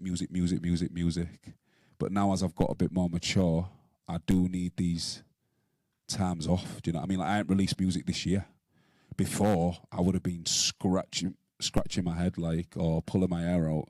I need to release. But sometimes you just need that space, just to think, to live life. To be honest, I need to live a little bit, so then I can write stuff about what I've been living. Does that make sense? Sorry, does it? Has it helped you in any way? It's really interesting that you say that, because like the living thing, to live to write and stuff. I've got a tattoo on my back, which is a song lyric of mine. I'll sing, I'll live, I'll write, you experience, but you have to do that to write. So anyway, I'm waffling now, but no, yeah, that's brilliant. Thank you. Was it? Yeah, there's somebody over there. It's good. Oh, have you? Right, okay, come on. Let's get the mic down here then. Hello. My question is, it can be posed to everyone, but to the trained professionals specifically. When you're working with people, artists, or like I'm a sound engineer, people within the music industry, how do you work with intersectionality? Because there are some things that it feels like they can be explained away quite easily, like interactions with people, and others not so much. So how do you work with intersectionality with people that work in the music industry? Is my question. Well, I can start if you want. Yeah. Well, I always kind of like acknowledge the difference in the room as well. That's really important to do that. That would be where I'd start, I think. So I hate the word client. I hate the word. I mean, that's the word that we've been trained to use. They're not patients, the clients. I don't even like the word client. I think it stinks. I meet individuals, and there's difference. So I'm a 60-year-old man, white man, from a working class background, meeting today a 38-year-old woman who's white, working class, who has a disability. Yesterday I worked with 5 people who are all from different ethnicities. It's present in every relationship. Every relationship. So I don't try and deny it. If I think it is necessary for me to say the individual that I'm coming into contact with, there's different, I don't know what your experience is, because I don't know what anyone's experience is. I don't know what your experience or yours. I only know what my own experience is, and I'm not going to try and pretend that I do know. So, from a professional position, it is always, tell me why you're here. Tell me what you think I might be able to do to help you. What would you like as an outcome from this? And why have you chosen me? I'm an old white bloke, and I've got a Leeds accent. Maybe it's because the Leeds accent. Maybe it is. So I am really, really aware of intersectionality. Anyone who, and look, I used to say this, I don't see colour. What a wanker. Of course, we are all different, but we are all really alike as well. But we've all had really different experiences. So I work with individuals who come into the room and make no assumptions. Yeah. There have been times when, and I don't do this anymore, but I used to work with trainee therapists as their therapists, because you got to do that. And I stopped doing it, because what I started finding was they were coming to me because of the issues that they had with the opposite of me. So about 3 years ago, I was working with someone who had a real issue with her mum. Her supervisor was a male, and I know who it was because she told me. And I was like, why are you... Like, she really loved her dad, who's the same age as me. Got it. So it was like, hang on a minute. Yeah. Why are you not with a female therapist? I don't think you should come and do this. Yeah. I mean, I'll work with you, but I'll keep challenging you about that. Understood, yeah. And as artists or people who are not therapists at the moment, do you struggle with it? And I guess, have you got to a point where it's easy to kind of be like, yeah, no, I'm good, like despite the negative interactions because of whatever you may be dealing with or who you may be, have you got to a point where you're like, yeah, cool, no worries, I can move past that easily? You mean the judgments, etc.? Yeah. Yeah, pretty much, but I think that's, for me, an age thing, confidence thing. I think moving from Newcastle, but moving to Brighton and then going to New York, totally different environment, and I think I learned to adapt to a lot of different types of people, and they learned to adapt to me, and I think that helped develop my skill set in that. Am I answering your question? I don't know if I fully understand the question. No, you are. Yeah, good. That's good. So yeah, I think for me it's just life experience and the experiences that I've had. Yeah. Certainly, I really agree with like your viewpoint. We're all coming at life from a different viewpoint, and all these things that we are similar on, but actually all have our own experiences and our own past. And I think it's really wise and mature to acknowledge that as well. Yeah. We've had 2 hands up, and I'm aware that you've put your hand up, and also you. So I'm gonna offer this. We've got about 3 minutes left, but we could probably eke out a bit more time. Would that be all right? So the gentleman with the red T-shirt on. Oh, yeah, he's been answered. Did you have a question as well? Thank you so much, by the way, for this. It's been really, really helpful.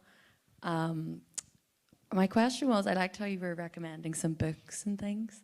If you had any other books or even just pearls of wisdom about, I guess, yeah. I found a book on your bookshelf. Oh, did you? Yeah, I really like it. Brilliant. It's Which called, one? I think it's called I Can't Believe I've Never Been Told This Before. Yeah, yeah. I know that one. Have you heard of that? I haven't, no. I think that's the name of it. Yeah. Have you taken it home? No. I just bought You my can do own if you want. copy. Just bring it back. I bought my own copy. It's fine. Did you? Sorry, what You was can, it you can called? borrow it. I think it's called I Can't Believe I've Never Been Told This Before. Okay. Growth mindset is really, really good. But I got so many books and I keep getting told off for buying books. And the person who tells me off's in this room. And I have to take them all to work. Well, no, there's still loads that I do need to take.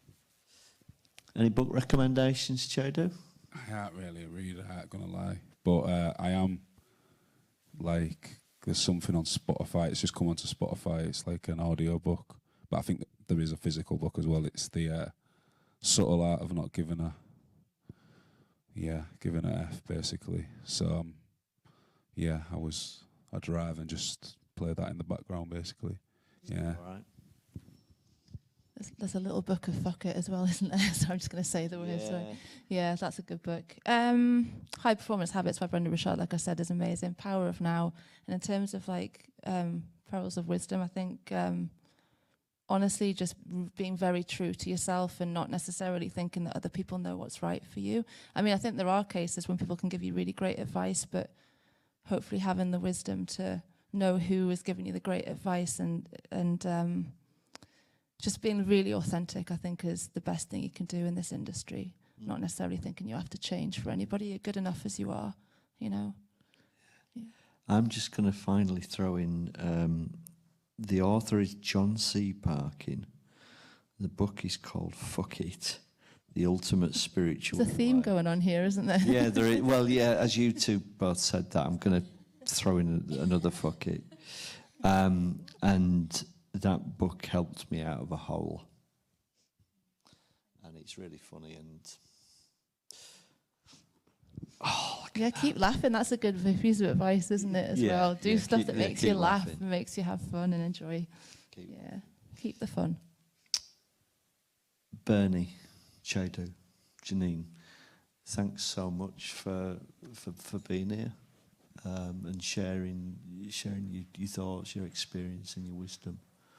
I really appreciate it. Thank you. Thank you guys. Yeah, Thank you. Thank you, everyone, and thank you for that wonderful panel. Yes, this is just closing remarks, I guess. Thank you so much for coming today. One last thing from me is that we are having networking drinks now, and you can get a free drink if you hand in your lanyard at the bar. So, hell yeah, that's all I'll say. Thank you so much for coming. Enjoy the rest of your day, and I'm sure I'll chat to you very soon. Thank you.